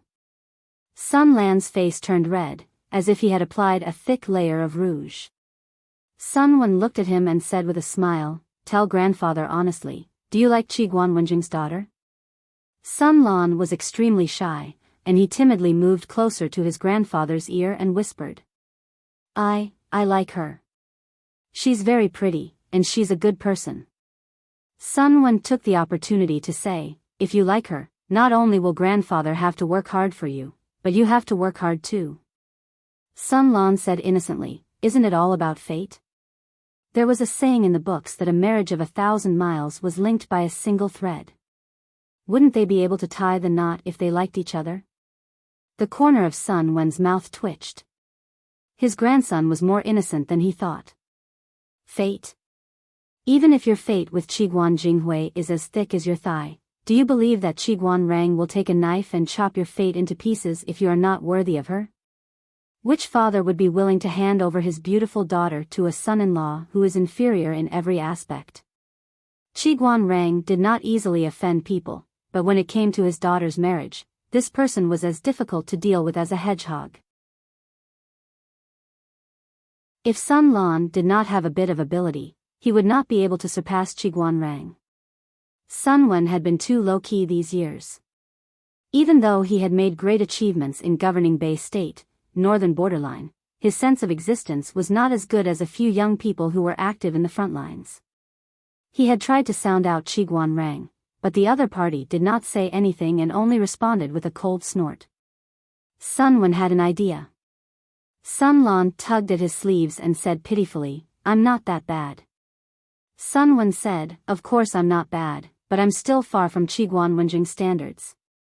He won't give in so easily. If they got married in the future and Sun Lan still had such a soft temperament, it would be strange if Qiguanrang would treat him well. If Sun Lan did not fancy Qiguan Jinghui, Sun Wen would not have worked so hard. If he worked harder now, he would be less difficult when he proposed to Qiguanrang in the future. Sun Lan was speechless. He felt a little hopeless. After a while, Sun Wen asked him, Lan, do you want to follow Grandpa and train with the army? Military life was the best way to hone people. He did not expect Sun Lan's temperament to change drastically, but at least he could be more resolute. Sun Lan pointed at herself in surprise. Can I do it? He was still a student of the Golden Scale Academy. Would the headmaster let him go? Sun Wen said, it's naturally possible for grandfather to beg the Lord. But when we get to the army camp, Grandpa won't be able to take care of you at all times. The army camp is not like home. You have to be mentally prepared for whatever difficulties you might encounter and suffer. Don't complain about being tired. Sun Lan shook his head and said, I'm not afraid of suffering. After the conversation between grandfather and grandson, Sun Lan could not sleep that night. The next day, he went to the academy and could not help but tell Qiguan Jinghui everything. Of course, he did not say that he liked her or that Grandpa wanted her to be the Sun family's granddaughter-in-law. He only said that he was going to follow the army for the sake of training. Qiguan Jinghui said, why do you suddenly want to go to the army camp? Sun Lan said embarrassedly, maybe Grandpa thinks that I'm too soft and can't stand up. It's good to go to the army camp and see the world. Qiguan Jinghui asked him, what about the academy's curriculum?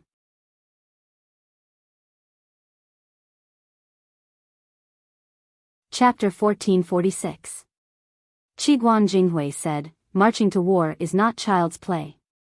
You have to go through all kinds of barren hills and unruly rivers.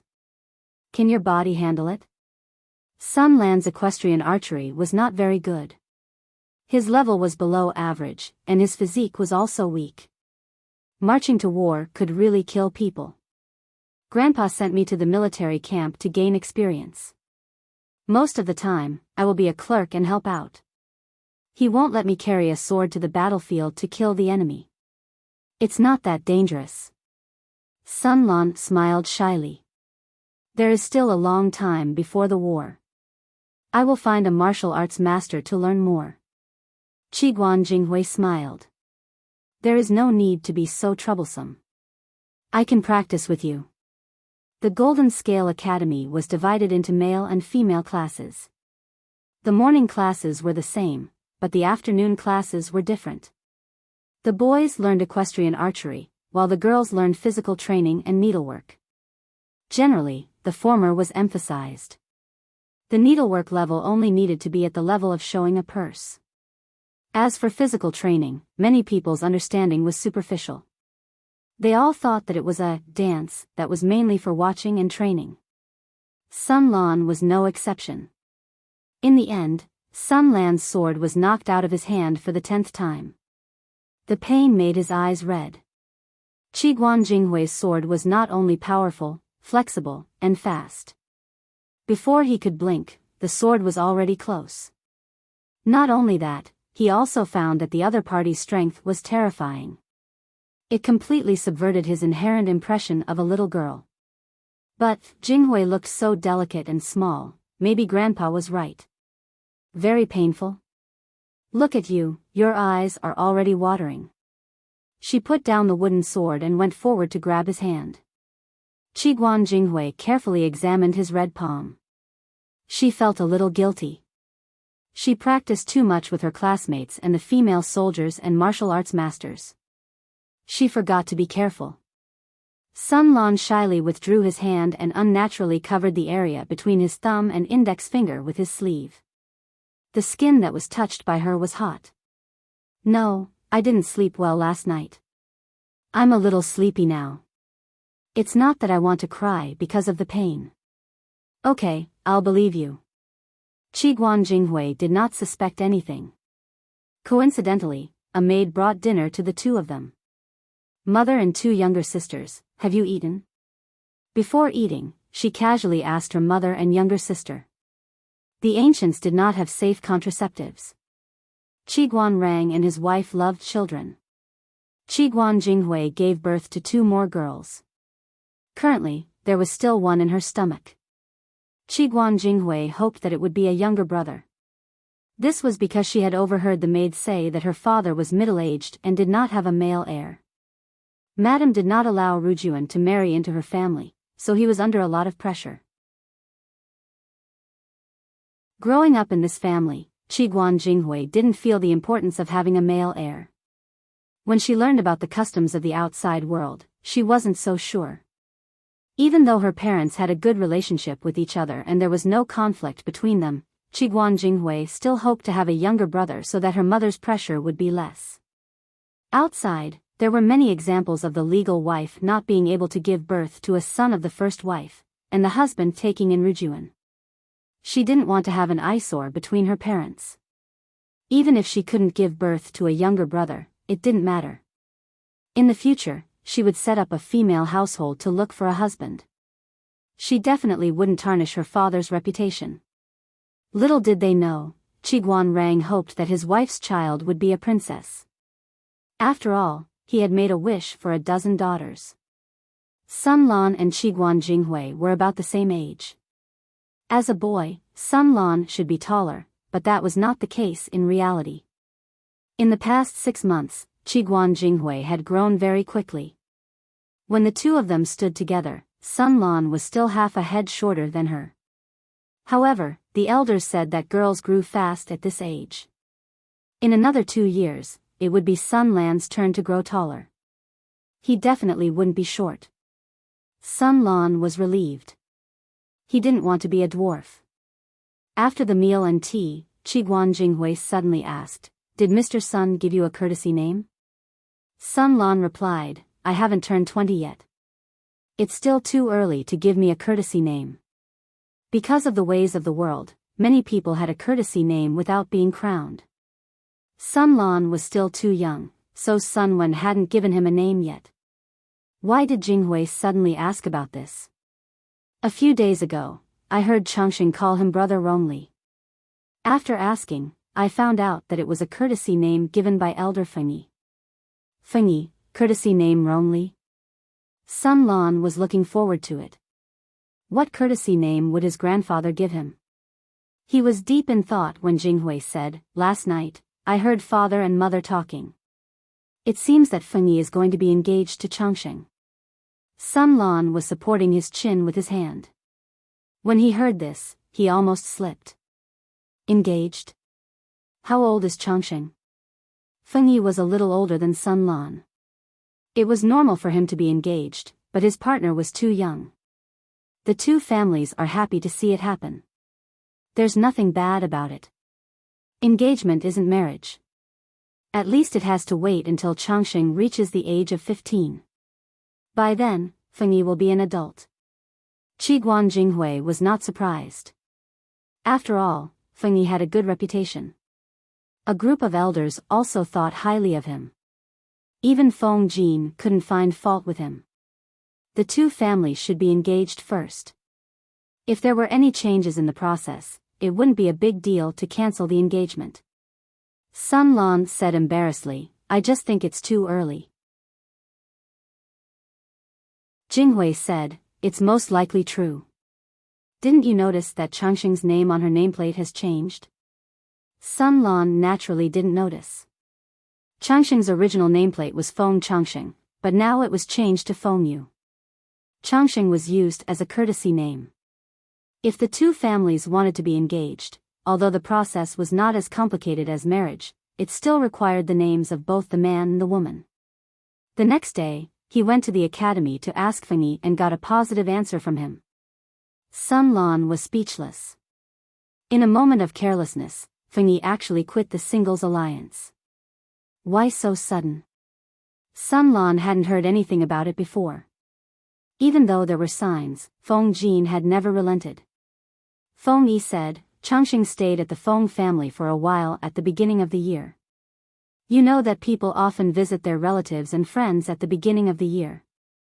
The Feng family is also a big family, so naturally, someone has their eyes on Changxing. It's said that he's the grandson of an elder who married out. He's of noble birth and has frequent contacts with the Feng family.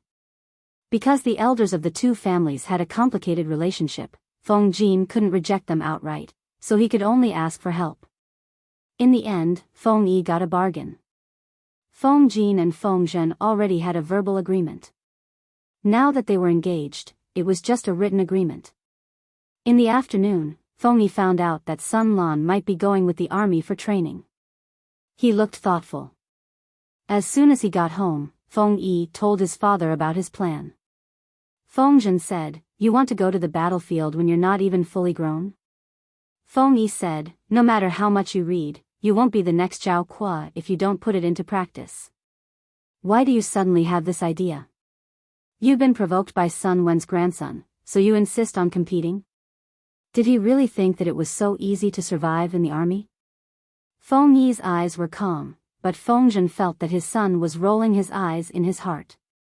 Sun Lan has Sun Lan's strong points. I have no intention of competing with her. Feng Yi just felt that what he learned in the academy was enough for now. As to how to use it flexibly, he still needed to put it into practice. What was written in the books and reality were always different.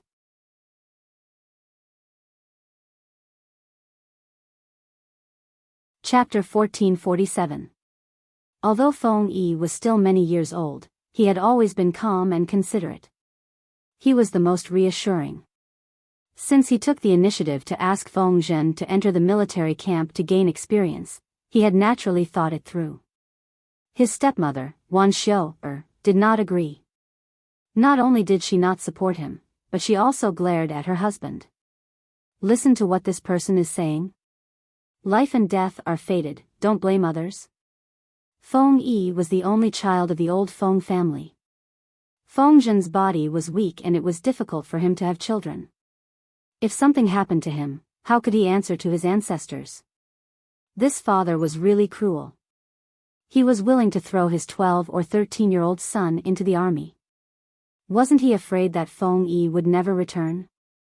Feng Yi naturally understood Wan Xiu's good intentions.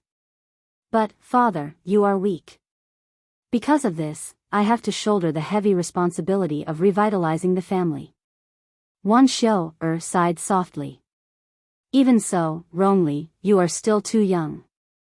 Even those big and burly men can't stand fighting in the army, let alone you. If you really want to gain experience, why don't you wait a year or two, when you are a little older? Feng Yi pursed his lips and did not speak.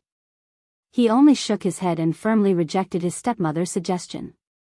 Seeing this, Wan Xiu could only give up.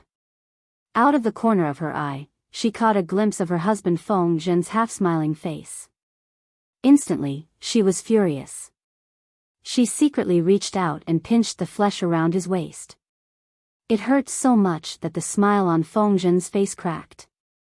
Seeing his reaction, Wan Xiu's anger subsided a little. Feng Yi's matter quickly reached the ears of his future father-in-law, Feng Jin. The latter snorted and did not comment. He did not react, but Changxing, who was sitting at the side doing her homework, could not sit still. Feng Jin said, Is there an embroidery needle under the mat? Sit properly, don't fall all over the place. Changxing put down her brush and stared at her father.